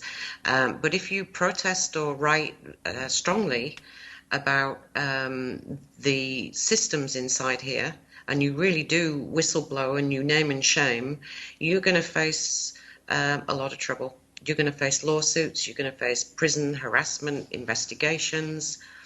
Rafi Rotem, I'll just mention him because he's the biggest whistleblower the country's probably known for 15 years. Blew the whistle on corruption, from Bibi Netanyahu down. He's very publicly known. I'm not saying anything no one knows. He was convicted as a felon last month, and the Supreme Court judge, let's quote this, said, "The truth is not a defense." The truth is not a defense. Well, that doesn't Yeah. sound good at all, does it? Well, No, which means that any man who wants to go to court, or any mother who wants to go to court and defend, will actually, not get any help, because it doesn't matter. The truth is not a defense. If you're attacking, you can lie your head off. If you're defending, the truth won't help you.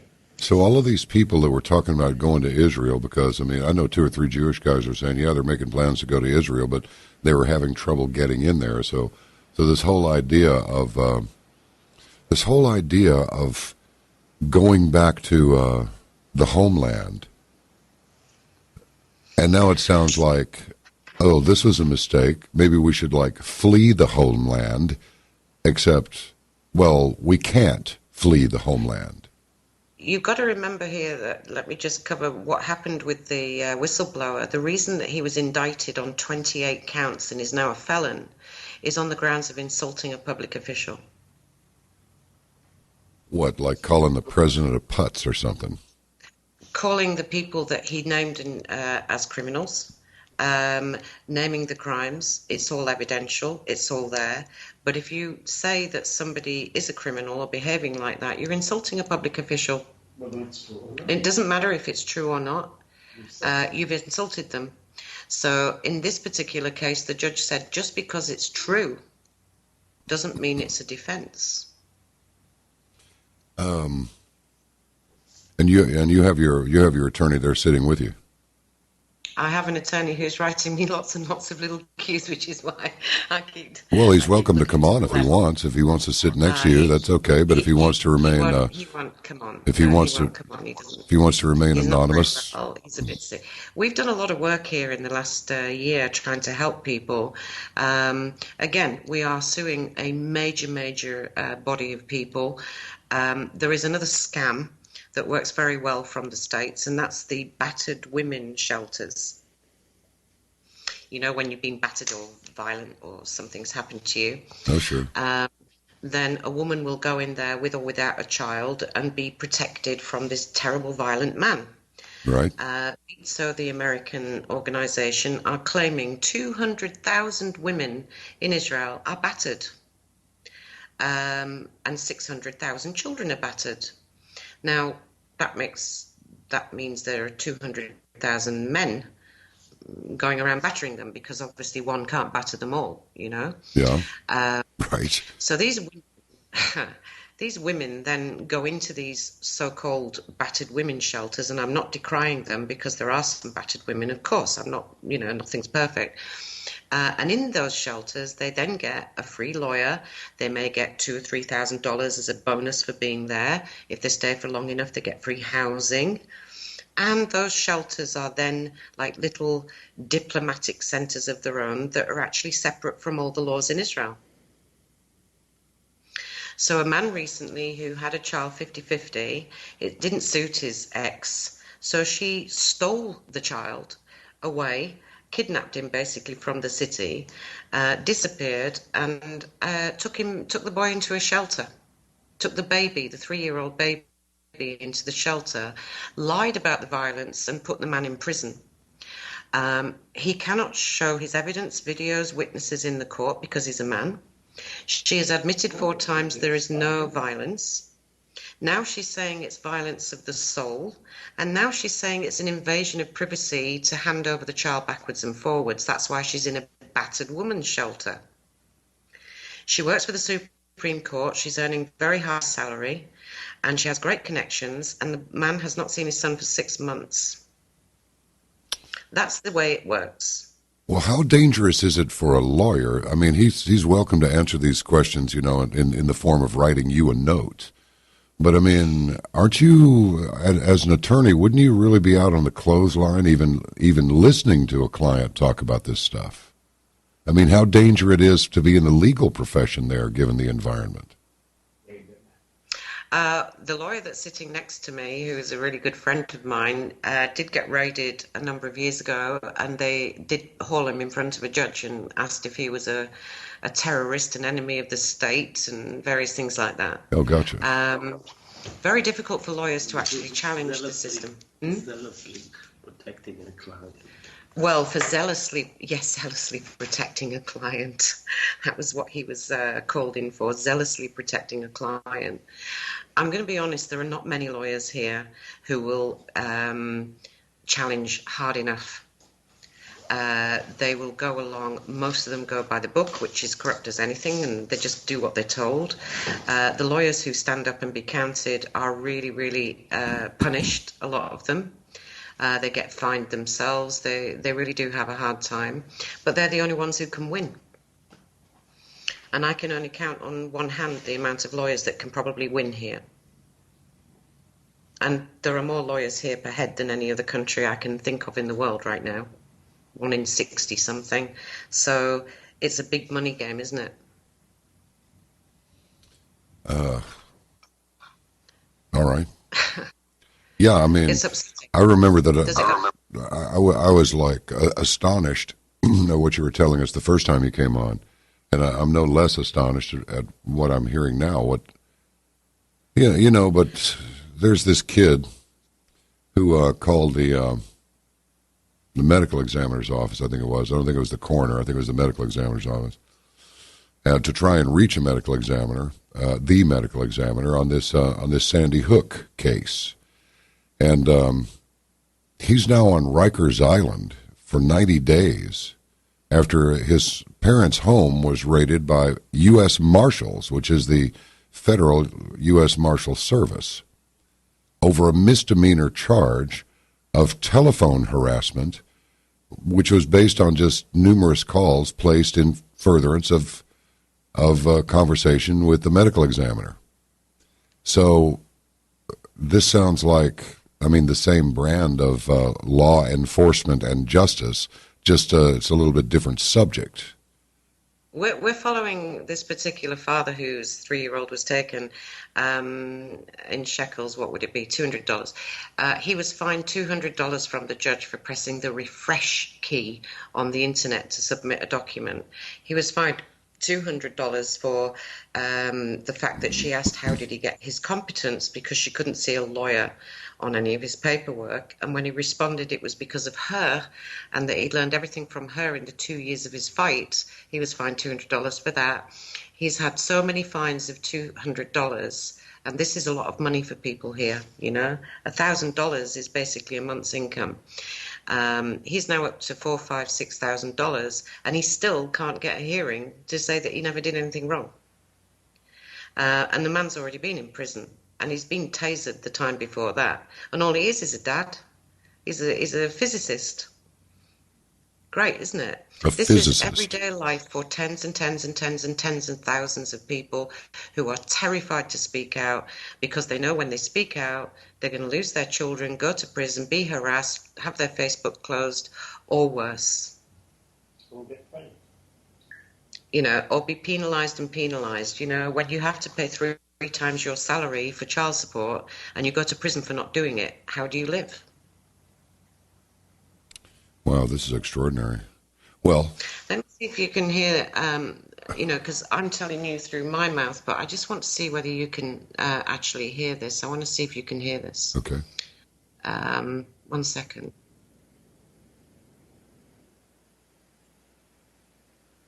I was catching on to something. What are you catching on to? This is Theo talking to something.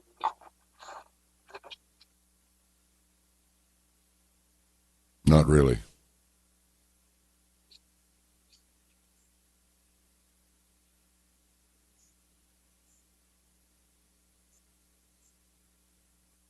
can't really hear it.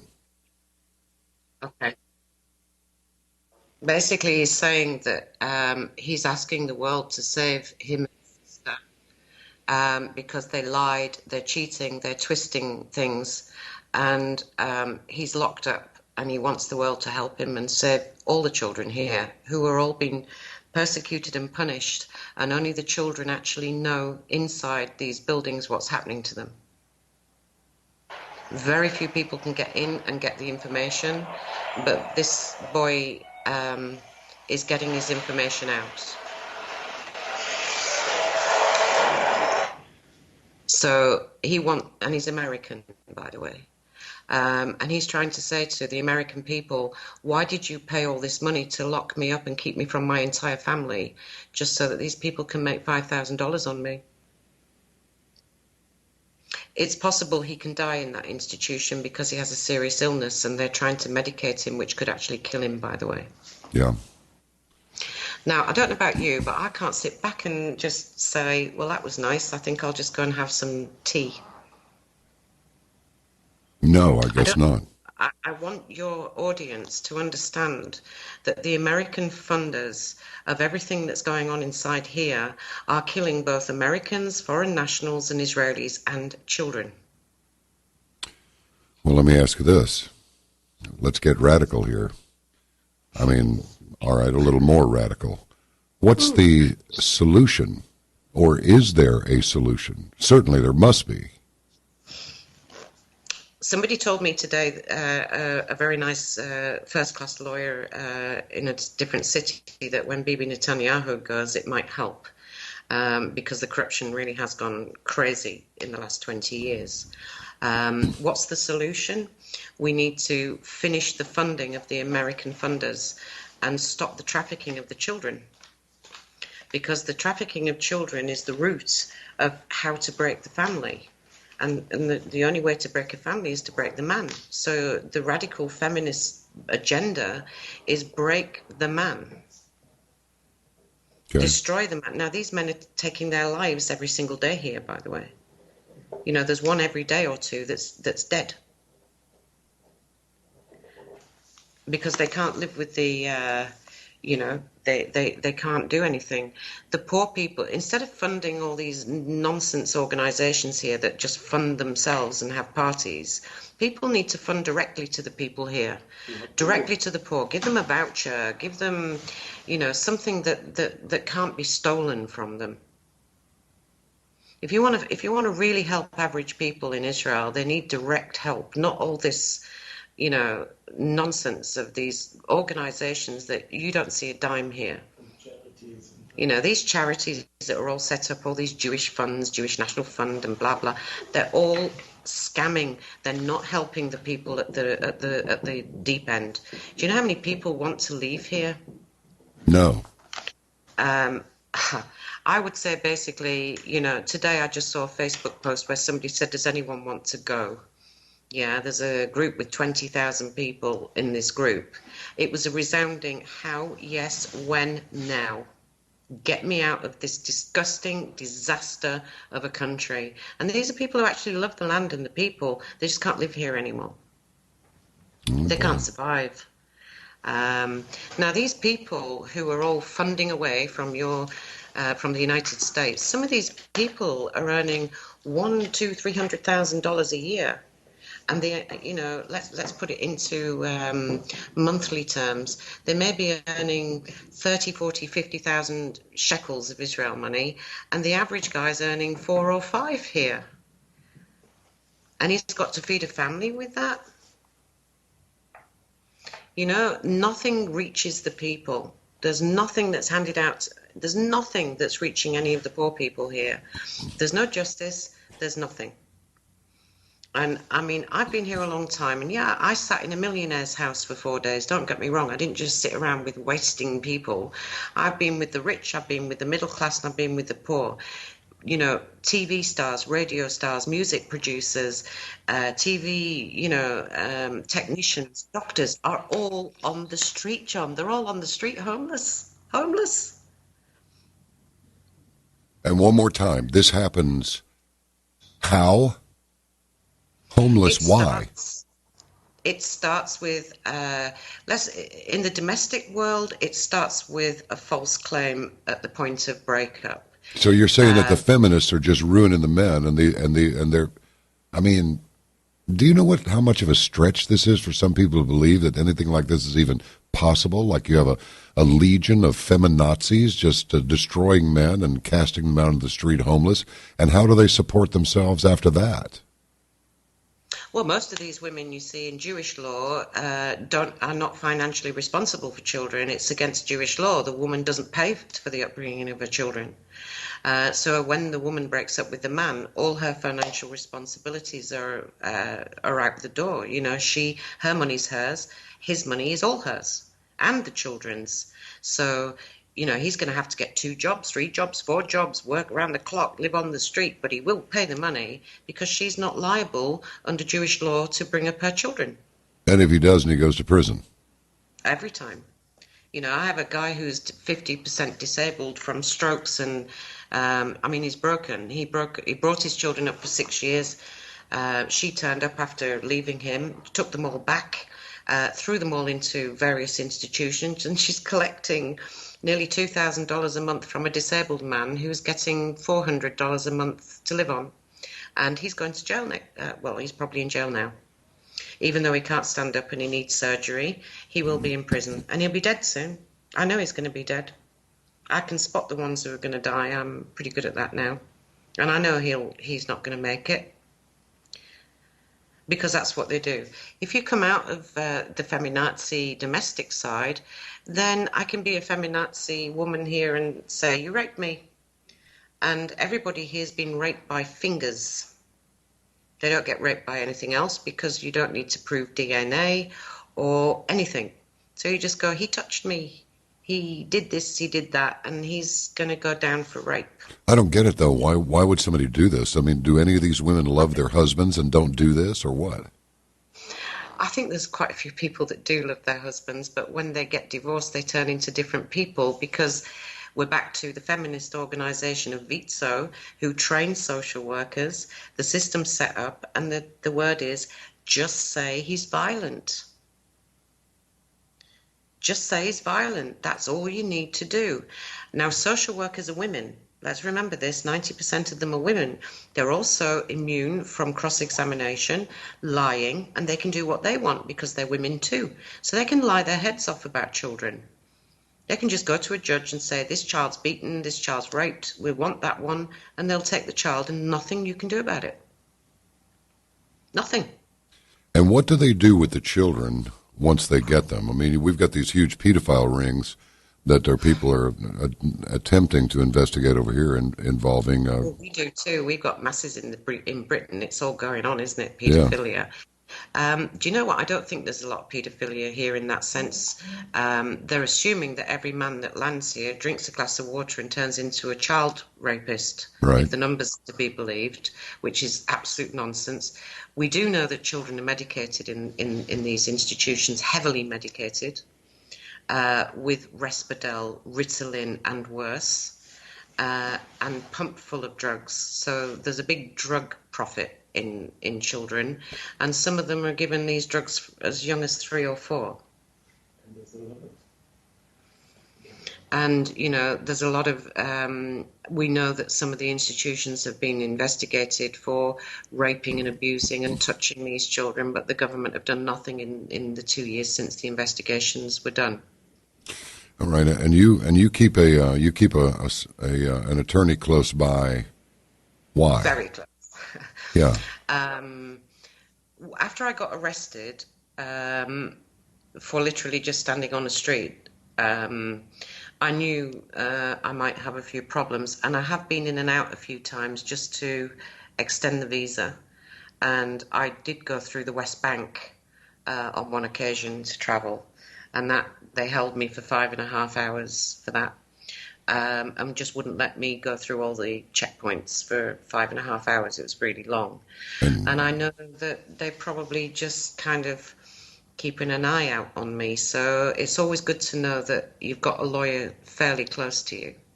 Not every minute of the day, but it's nice to know you're within a phone call of a lawyer. Because, you don't know when they're going to just do something. And I've been here long enough for me not to be a tourist at times. They know who I am. I mean, I'm not an enemy of the state of Israel. I'm an enemy of the system of Israel. Same thing for some. So how are things? Can you address this question? What is let's talk about the Palestinians for a minute. Can you give us can you give us any sort of a realistic appraisal of their general condition? The only thing that we get over here is that, Hamas fired off a bunch of rockets, just kind of launched them, a bunch of unguided little rockets, blew up some stuff. I mean, all we see over here are, buses that get blown up and the occasional attack. There haven't been any. That a long time ago, because I tell you something, I didn't even see the fires. I know the Facebook was absolutely packed out with comments here about the fires, and some people said it was them, the Palestinians that did it, and most people here were clapping and saying let's go and join them and burn the country. I don't see much about this. I've been to Ramallah quite a bit and Jericho, the West Bank, because I know people over there. Yeah. And they've seen what's happening to the Israelis, actually. I've shown them a lot of information. And I've been to various children's organizations over there and, officials. And I can tell you that they're in shock because with the exception, I'm going to get shot if I say this now, I'll tell you what they told me, okay? Yeah. And that is, the checkpoints are the checkpoints, and it's not easy for them. And the land, and whatever the subject, I'm not going to even pass an opinion on it because I just can't. I can't afford to pass any opinions on this subject. However, when they go home and they're sit in their restaurants and the bars, and Ramallah's beautiful, they don't face the same problems as the Israelis. The Israelis who are in these situations, who've upset someone in the system, go home and spend all night worrying about the knock on the door, worrying about who's going to come and take them, take their kids, arrest them, or ruin them. The people in Ramallah never had that feeling.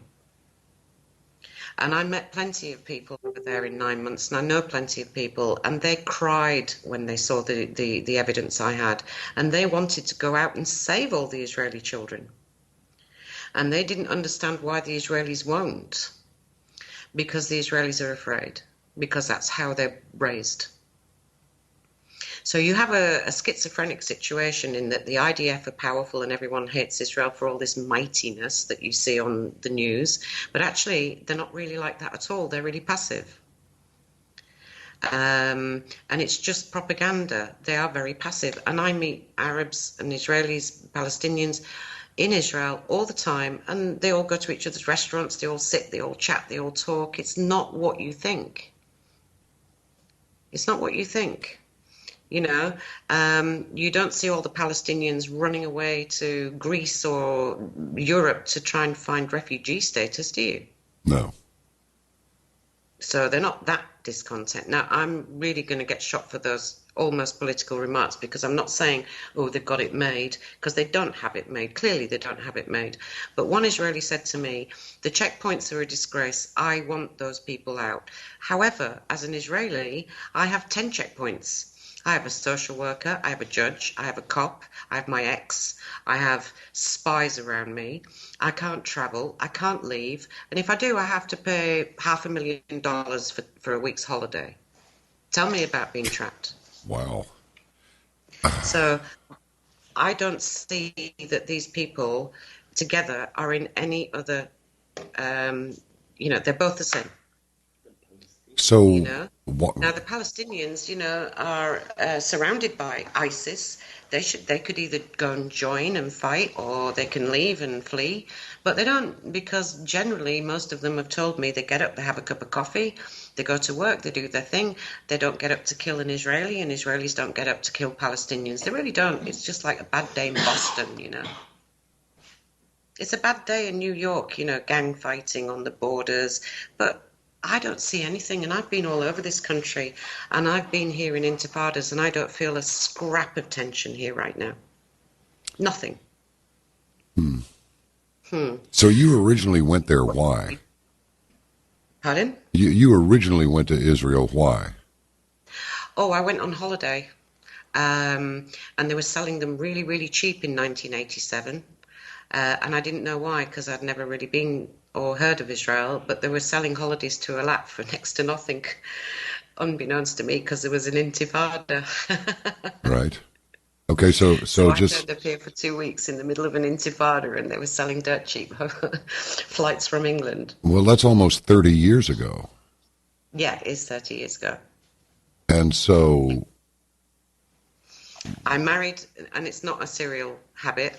In 30 years, you can't call this a habit, but I did marry an Israeli just after that, and we were married for a long time and had 2 children and parted well and raised them in a nice way, and we're still friends to this day. And then I came back, for whatever reason, and I met the next person that I married. I don't think 2 husbands in 30 years is serial marriage, do you? no, it doesn't sound like it. And it's not serial obsession with Israelis. I mean, I know people who've married 17 English people. Right. And my kids were born to an Israeli, and so we came backwards and forwards. And you see, I don't really care about the politics, to be honest, because if they can't treat their own people nice, then I think everyone's wasting their breath to complain about the other stuff. Well, yeah, but I mean, what? Just bring us What's the back, point? bring up to speed. Yeah, I mean, what's the? You seem to keep going back to the fire.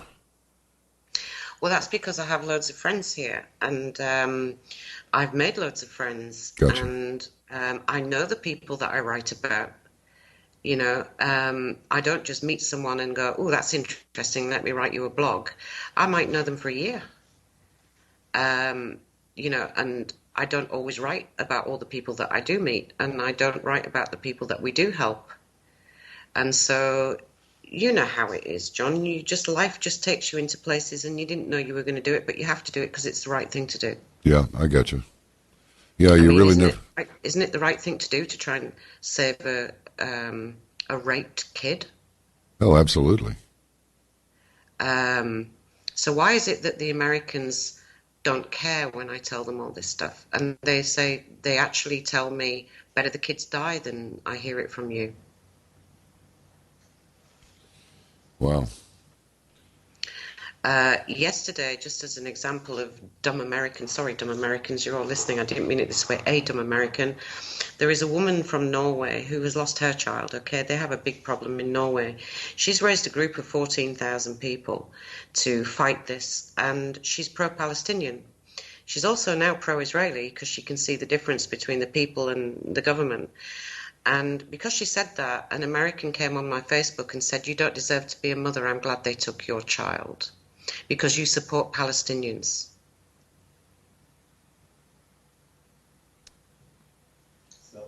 So what happened then? Her view is, if I had to listen to people like you, I wouldn't give a damn about any Israeli person. But it's only because we're listening to the truth of what's out there that we actually want to join forces and try and help all the children and all the men and all this feminazi social worker crimes that are going on. Unless people join together, it's not going to end. And the Israelis are dead scared to talk about it in public. Oh, boy. So they will all die in here for the propaganda. And I think that you need to tell your American listeners to watch where they spend their dollars. Because the scream that you heard at the beginning is from a 6.5-year-old American girl with an American mother trapped in here who can't go home, and she's just found her real family because she was adopted, and she's just found her real family, and they won't let her go home because they've taken her kid. So remember where your dollars go and listen to the screams of these children and say, didn't I do well to put my $100 into putting a kid in a jail here? I don't mean to be slow here, Marianne, but they took her child. Why? She actually was single, and she dated a Palestinian for a while. In this particular instance, that's the reason. Who found out she was dating a Palestinian? It's usually somebody who just gossips and calls social workers to say, guess what, have you heard? Oh, there you go. Wow, this is extraordinary. So how long are you gonna remain in Israel given the climate? The climate as in the weather, or the climate as in the political climate? The political climate, the sociological Okay. climate.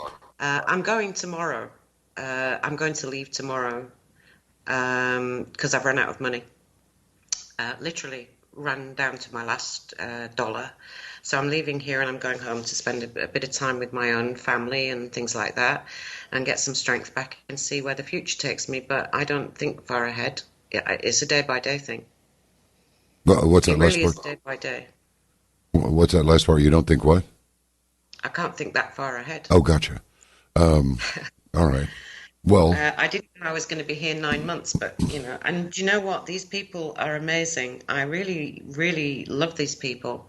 They're hospitable and kind and generous, and will give you anything. And I'll say that for all the people in the area, because I got the same in Ramallah. So if anyone wants to pick an argument about who's better than the other, then they're wrong.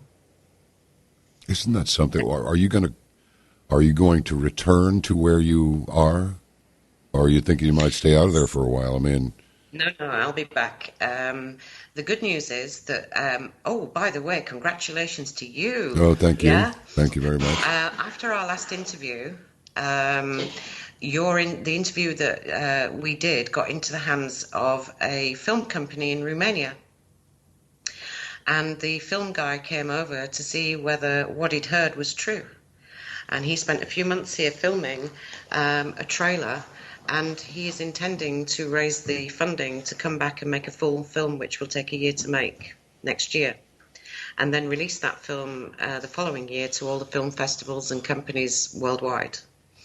And he came because of our interview, and he saw that it was 10 times worse than what I told you.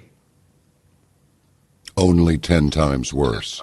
He couldn't after the first. He's very tough. He's a great film guy. He said, I can't see the beach. I can't see I can't see anything. All I can see is black horror, terror, horror. I mean, he really was traumatized by what he saw. He's tough, but he wasn't ready for it. Even though I prepared him, he was not ready for the horror. If you spent a week with me, I think you'd be shocked. I'm already shocked. I invite anybody, please come. I mean, I invite anyone out there who's listening to me who doesn't want to believe what I'm telling you. Come here, spend a week with me, spend a week with the lawyers who are fighting for people's lives, and then tell me that I'm wrong. Wow. I wonder what it's going to be like trying to make a documentary about this. Oh, it's going to be amazing, because he's following people in real life. So he's following fathers, particularly, who are innocent, and they fight for first they fight for their children, and ultimately they fight for their own lives. Well, this is just stunning. The first time that we spoke, it was stunning. This is no less stunning. You know, as time goes by, you somehow, unless you're exposed to this sort of thing every day, you tend to think that it's gone away. But it hasn't gone away. It's got worse. I'm going to be honest with you. In the last 2 months, the shamelessness of taking these children and the judges complying has taken my breath away. Wow. I mean, yesterday we went to a shelter with a court order to remove this boy under a court order, and when we got there, the police said, I don't want to do it. I just don't want to, and walked off. Court order notwithstanding, he doesn't want to do it. No, he didn't want to do it. So then what? So then what? Then he doesn't get his kid, and then he's going to have to spend thousands and find a way to get to the Supreme Court, which is going to reject him anyway. And then he's got no remedies, and then that's the end of it. He'll never have his child probably for the rest of his life. But I don't get this. How is it possible to go with a court order and the cop says he doesn't feel like doing it, and then you have to spend thousands of dollars and work your way up to the Supreme Court? I mean, how does that even happen? Because that's Israel. I mean, this is Israel. If you go and ask to reduce your child support to something like 90% of your income, oh, good heavens, the judges are working through social workers, and they will not hear your evidence. Being a defendant in Israel is it's a disaster. If you're male or female, to be honest, once you're on the defense, you can forget it. Wow, that's terrible. Well, all right then. Like I said, for a lot of people, well, all right, maybe not a lot of people, but for some people, this is going to be really a stretch to even believe this. But the things that are the most important to believe are sometimes the most unbelievable on their face. So, how does anyone help? Great question. We have an organization called Coalition for Children and Families. It's called CCF Israel. That's the one that's been going to Geneva. That's the one that I volunteer my services, and the lawyers around me do the same. And we really do fight because we understand how corrupt it really is. A lot of lawyers don't know how to fight, and a lot of men can't afford a lawyer, or women, and also children need rights as well. We need help. We need to be funded and the funding can go straight to the lawyers or the people concerned to give them the help that they need. Because without it, there's nothing. I mean, the guys here have worked for free practically all year, and they can't afford to do this either. These lawyers, they do work, in CCF, in our CCF, they work for nothing a lot of the time, or they give maybe, hours and days and months for probably a day's pay. So the help is number one, to help fund this. There's, and put the money into places where we're telling the truth and not all the ones I've told you about. And the second is stop funding where you are funding, please. Don't do it. Check out where you're funding. Check out what you're doing. Don't do it. Just don't do it. Boycott these Jewish organizations. I'm saying this to Jews. Last month, the IDF got $38 million on a celebrity dinner. And I can tell you that these IDF soldiers are living on $200-300 a month. They are in impoverished conditions, and they're abused to hell. They didn't see $38 million. Trust me, not one of them. I just went to ccfisrael.org, and I pulled up this little thing, freetranslation.com, which I really like quite a bit. And this is what I got. Now, this is ccfisrael.org. That's it, yeah? It's got to be. Yeah, ccfisrael.org. It's been a little dormant, and I'll tell you why, and that's because the people who were writing it got rounded up, arrested, and declared to be anarchists, so it kind of went quiet for a while. Well, this is weird because it's got little cartoon stuff here, and Chief, see if you can get ccfisrael.org up there. Yeah. It's all in Hebrew, everybody, so here's the thing. You can have /English, but yeah, the little cartoons actually are... that's what caused quite a few people to get arrested. Because you can't go around doing caricatures and disrespectful things in Israel. There's a king here. He doesn't like that stuff. A king? Facebook pages have been, slaughtered here and closed down every 5 minutes. People have so many profiles. You don't know who, there's 100 profiles a person. This is seriously no free speech. Your First Amendment, dream on. Dream on. You can't even question your judge. If you challenge your judge, oh my goodness me. Most lawyers wouldn't dare. Doesn't sound like it would go well at all. I mean, this is really weird. There are little cartoons here next to the various little paragraphs. And one of them has this blonde judge with their upraised index finger. Charlie Okay. Foxtrot Israel.org. Mm. And so there's a looks like a police woman with her back to us, with the Star of David on her back, and got a club, and the children, or maybe those are the parents anyway, they're bowing down before the judge. And then you go down a little farther, and there's a bunch of doctors with, I don't even know what those instruments are. They look like, I don't know what they are, something over the children's heads. They got goggles on the kids. Basically what, yeah, I mean, there's a lot on there and it is going to be updated, but you know, you can find out how to help us through my sites, my website or my Facebook. There are ways to help people trapped in Israel. But these little judges and all these pictures you see are that parents are forced into parental fitness assessments. So yesterday you're a great dad, today you're a awful dad, and you've got to go to a shrink and pay absolute fortune to see whether you're fit to be a parent. And those shrinks, I just might let you know, are not always independent. They're actually part of the welfare, and they're also part sometimes of the institutions, so they don't always give the best assessment for the parent on the outside of the institution because it's big money. Well, this one kind of got my attention. It's like a little cage, and there's a man with looks like a child on his knees. The child is standing. The man is on his knees, and there are three women outside, and two of them are in. It looks like, I don't know, like sexy lingerie with boots. One of them's fully clothed.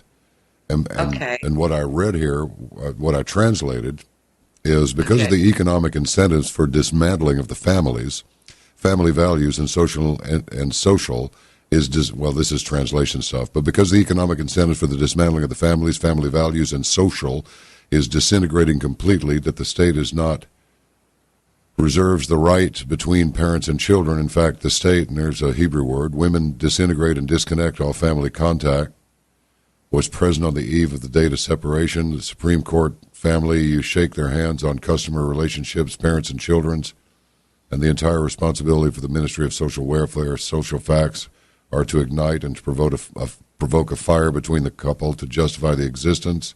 The children are left alone like orphaned waifs. In fact, as a father divorced you, you had a chance of 25%.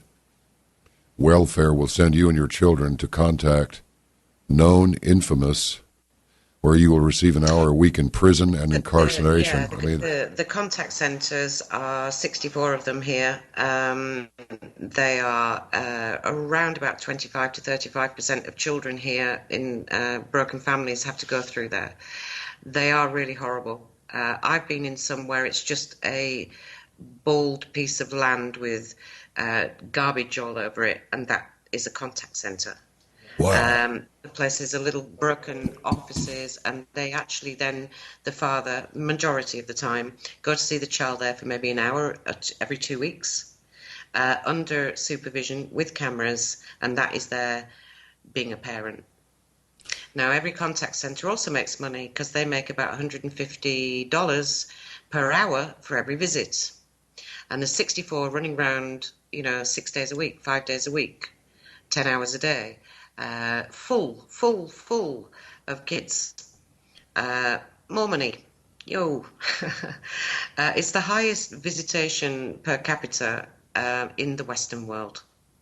This is weird. It says, because it is said that rabbinical courts are predisposed to discriminate in favor of men, family courts exercise radical and vindictive affirmative discrimination in favor of women. As a result, the clash between two opposite and antagonistic forums causes family court judges to adopt radical positions in favor women and against men. This is really strange. Who would have even thought? How it works now. Bear in mind that the women are going to the civil court and getting all their rights because they're poor victims, and bless them. And the rabbinical court tend to. They don't favour men. It's actually moved. It's 50-50, to be honest with you. 50% of women do not give divorce either, as well as 50% men. It's moved a lot. But because most of the agreements on property and things like that are in the civil court, then the moment the file is opened by either side, the defendant is in trouble. And most of the time, it's the woman that opens the file, and off she goes, and she starts demanding, every drop of blood there is. because Jewish law through the religious court says the man has to provide everything. And yet the civil court says it's 50-50. You want to try to get 50-50 in this country? My God, that would be a success rate. If a man walks away with his, packet of cigarettes, he's happy sometimes. Yeah. Well, it was like that in this country for a while, but things have But they're changed a all little going bit. at home. They're all got now, you've got all these guys are going home and they're living with their mothers or their fathers, and they're in their 40s and 50s or 30s, late 30s, 40s, 50s. What kind of life is this? Sometimes they tell them to pay child support now. Yeah. Now, the other thing that's very sad here, because the man is responsible for child support, he pays it even if he has the children. He pays child support even if he has the children. Oh, yeah. He'll still have to pay the woman her full whack even if she doesn't have the kids. So he's raising his children. Very rare that it ever happens they get to do that. But when he does get his full child support, his full children, he still has to pay her child support because she gave birth to them. Oh, boy. That's Jewish law. You see, the Jews have a really bad time in here. If the guy has his children more than 50% of the time, he still pays the child support. Nothing's reduced for this. Wow. Nothing is reduced. So how does he live? If he's paying for his children for his kids, then he's paying her for having his kids. And he's supposed to go to work. And of course, if a man goes to work and he's got his children, they'll take his children from him for being a bad parent. But if she goes to work, she's a responsible woman and she's allowed a babysitter.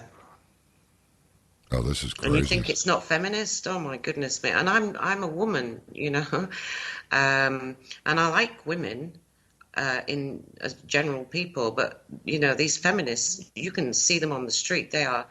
They're cheering when they hear people have died. They cheer when men lose. And I've got video after video showing you how they behave. It's, I'm looking forward to seeing this documentary. I take it maybe some of your video footage will be included. No, it won't be. Gotcha. The documentary that's been made from Romania is live footage. He's filming every day when he comes, just life of certain people and how they get through it. I will send you a mountain of recent footage of the things that are going to go to the UN this year. Yeah, And the latest one you must see, because the latest one is all the foreign nationals who stood up at the conference to talk about the fact that they're not human beings. Oh, this is just weird. I mean, this is like beyond weird. This is like surreal. So tell us. No, it's not. It's real. It's real. It's not surreal. It's real. It's real surreal. I get it. It's surreal, but I've got so used to it. I don't know why you find it surreal. Yeah. Actually, I know what you're saying. I'm joking. It's horrible. I mean, it's just horrible. And I'm very upset. And it's got to me so much in the last month because I've seen worse and worse things that if I don't take a break soon, I'll just be in massive trauma myself. Oh, yeah. Now, when you you've been to Geneva to the UNHRC 3 times. Mm-hmm. Over what period of time? What's the latest? And when was the latest trip up there? And what was the first trip up there? When was the first trip? The first and the last? Oh, the first was fantastic. I loved the first one. The first one was in 2011. Okay. It was an unexpected thing. No one expected us. And it was fantastic. They didn't know things were coming, and they were named and shamed all over the conference. Excellent. And we actually managed to get a UN reporter to come in. The Israeli delegation were on the back foot on that one. They're more prepared now. They're much better at it than they were. The last time I went was last year, July 15. The shock of the HRC chairman was, bring your proof. If this is as true as you're saying, this is massively serious. And that's why I'm back here for 18 months getting it. They're getting very good now, Israel, at their delegation, at their reports. I've just read their most recent one about the right of the child, and it reads better than Pinocchio, quite honestly. Wow. Oh. There is no right for the child here. Just beware of that. There is no right for the child. Children have no rights to speak. They should have, but Israel will not provide an independent ombudsman or any independence for anyone to go to anyone's complaint. So So people are people wherever you find them, and you find that the majority of people really are good people, regardless of their faith or regardless of whatever. But Yeah. so can we draw from this that Israel is not this gentle place that's just trying to hold on? It's actually pretty rough on its own people and It's on others. beyond words, the torturous, difficult life that people live here.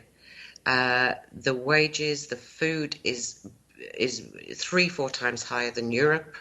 Housing is 2-3 times higher than income.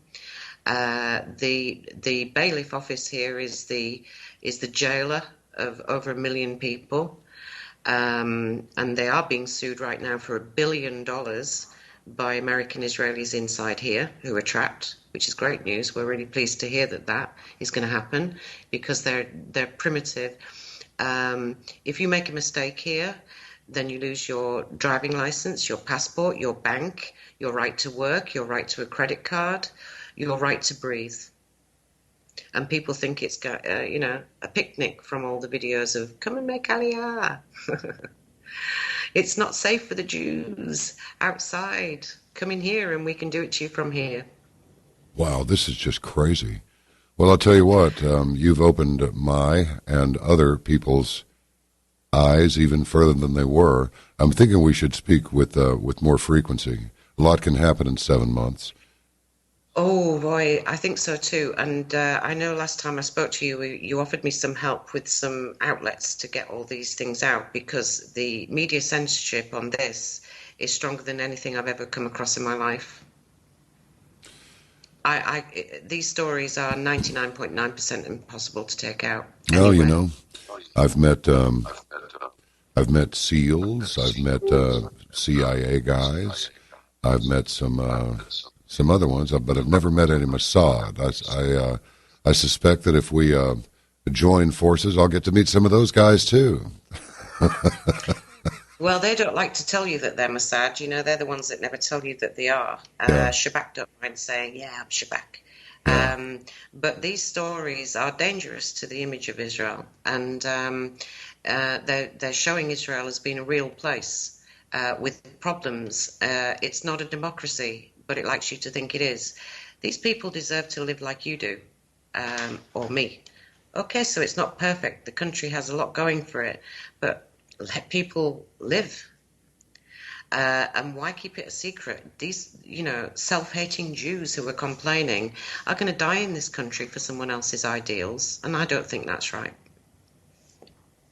Well, I think I agree with you. Well, look, can you even say when you're going to approach... Guys, let's help the Israelis, because if the Palestinians are happy to help, and all the Palestinian supporters around the world who are fighting for children in their countries are happy to help, then what's wrong with the Zionists trying to help? Well, I can't see a thing wrong with it. No, wait a minute. You just opened another can here. So the Palestinians are having similar problems with situations like this with their children? No, I'm saying that those people who support the politicians or the politics of Palestinians, even the Palestinians over here, want to help the Israelis. Gotcha. On a humanitarian level, everyone's in it together. Understood. Wow. Forget all the propaganda about bombs and wars and who's doing what. 2 corrupt governments are hurting both people, but one police force and one judicial system is doing a very, very good job. So basically, it's the Palestinian government and the Israeli government are both the bad guys in this situation. Yep. But the Israeli judicial system belongs to Israel, and that's the one that's hurting everybody. Oh, brother. Wow. Yeah. Now, can you even say when you're going to approach the UN again? Or are you keeping that on the down low? It's okay with me if you don't want to say. As soon as we get a chance, we'll go in on anything. Anytime there's an open meeting, we'll go. But definitely this year there is a meeting, and so we will turn up for that. But I should just wander around and see if I can see some unofficially. Well, you say this I don't know year. what we're going to do. It's hard work. Yeah, well, I'm sure that's true. But you're saying 2016 or 2017? Because this year is almost done. We got a couple of days past. We're done with this one. Yeah, 2017. Yeah. Okay, good. Yeah, All no, right. I need a holiday, John. Give me a break. Yeah, you do. Please, take a good long one. Maybe go someplace different, like maybe the Black Sea. Well, it's a bit cold this time of year. Oh, listen, it's not been too bad. I started the year in Italy, got to Israel, went to South Africa from here, went to Sri Lanka from here, Bulgaria, Greece, Sicily. Just on short trips, they're very cheap from here. You can get real bargains, and that got me in and out a lot. So I haven't just sat here suffering every single minute of the day. Okay, good to know. I'm going to, and for everyone who wants that, I'm going to Albania tomorrow. So there's another place. Albania. What's in Yes, Albania? you know what? If anyone, I'm waiting for somebody to say, "Wow, Albania, how fabulous!" But they all go, "What are you going there for?" Well, the burgers are great, I hear. I'm going there to meet some people who somebody there knows who can help. Good. Well, God bless you Uh, and for what you're doing. I mean, this is really extraordinary. But if you don't do it, who will? Good question. Yeah. I don't know the answer to that, but there's enough people who want to stop me doing it. So let's see who wins, huh?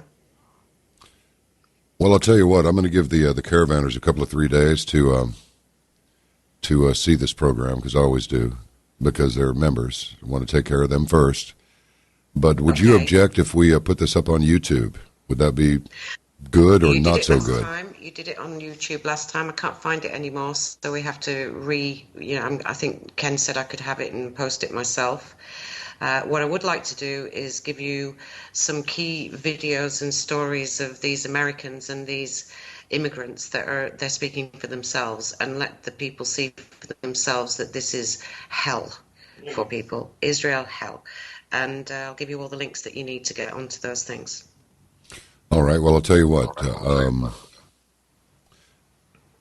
I will do two things that seem contradictory. I will bid you adieu for this particular visit, but I would ask you to stay online for a moment so that I can speak with you after I've closed the program. Okie dokie. So just stay online and listen. Thanks very much for coming on. I take everything at face value, and what I'm taking from you is that you are a woman of great courage, and you're doing noble work, and you're raising awareness about something that, well, awareness needs to be raised about. So I'd just say 5 stars. I'd give you 10 if those were available, okay? Usually 5 stars is the limit, right? We'll give you 10. Oh, shucks. All right. Oh, shucks. All right, Thanks. Marianne Azizi, thank you very much. I'll talk to you in just a minute, okay? Hang on. Going back to that thing I say all the time, you think you know, but you don't. You think you know what you're talking about, but you don't. Well, a lot of us we're victims of that syndrome, but it's getting better. And it's through the work of people like Marianne Azizi that we are getting better. That's exactly what overturned this. Everybody was so completely sure that Hillary Clinton was going to steal the presidency and it was going to happen no matter what we did. Well, they thought they knew, but they didn't. They thought they knew what they were talking about, but they didn't. And so when people begin talking about Palestine and Israel, most of us don't know what we're talking about until we get into it, and that's what we do here. So thank you very, very much for supporting Caravan to Midnight, because I can't think, let's see, where else have I heard Marianne Azizi give an interview? I know, nowhere. You made that possible, and we love you for it. Have I told you I love you people lately? Consider it done. All right. Talk to you again tomorrow night. In the meantime, exercise caution in your daily affairs, sharpen those critical thinking skills, eyes up, always. Make ready for what's to come. Be seeing you.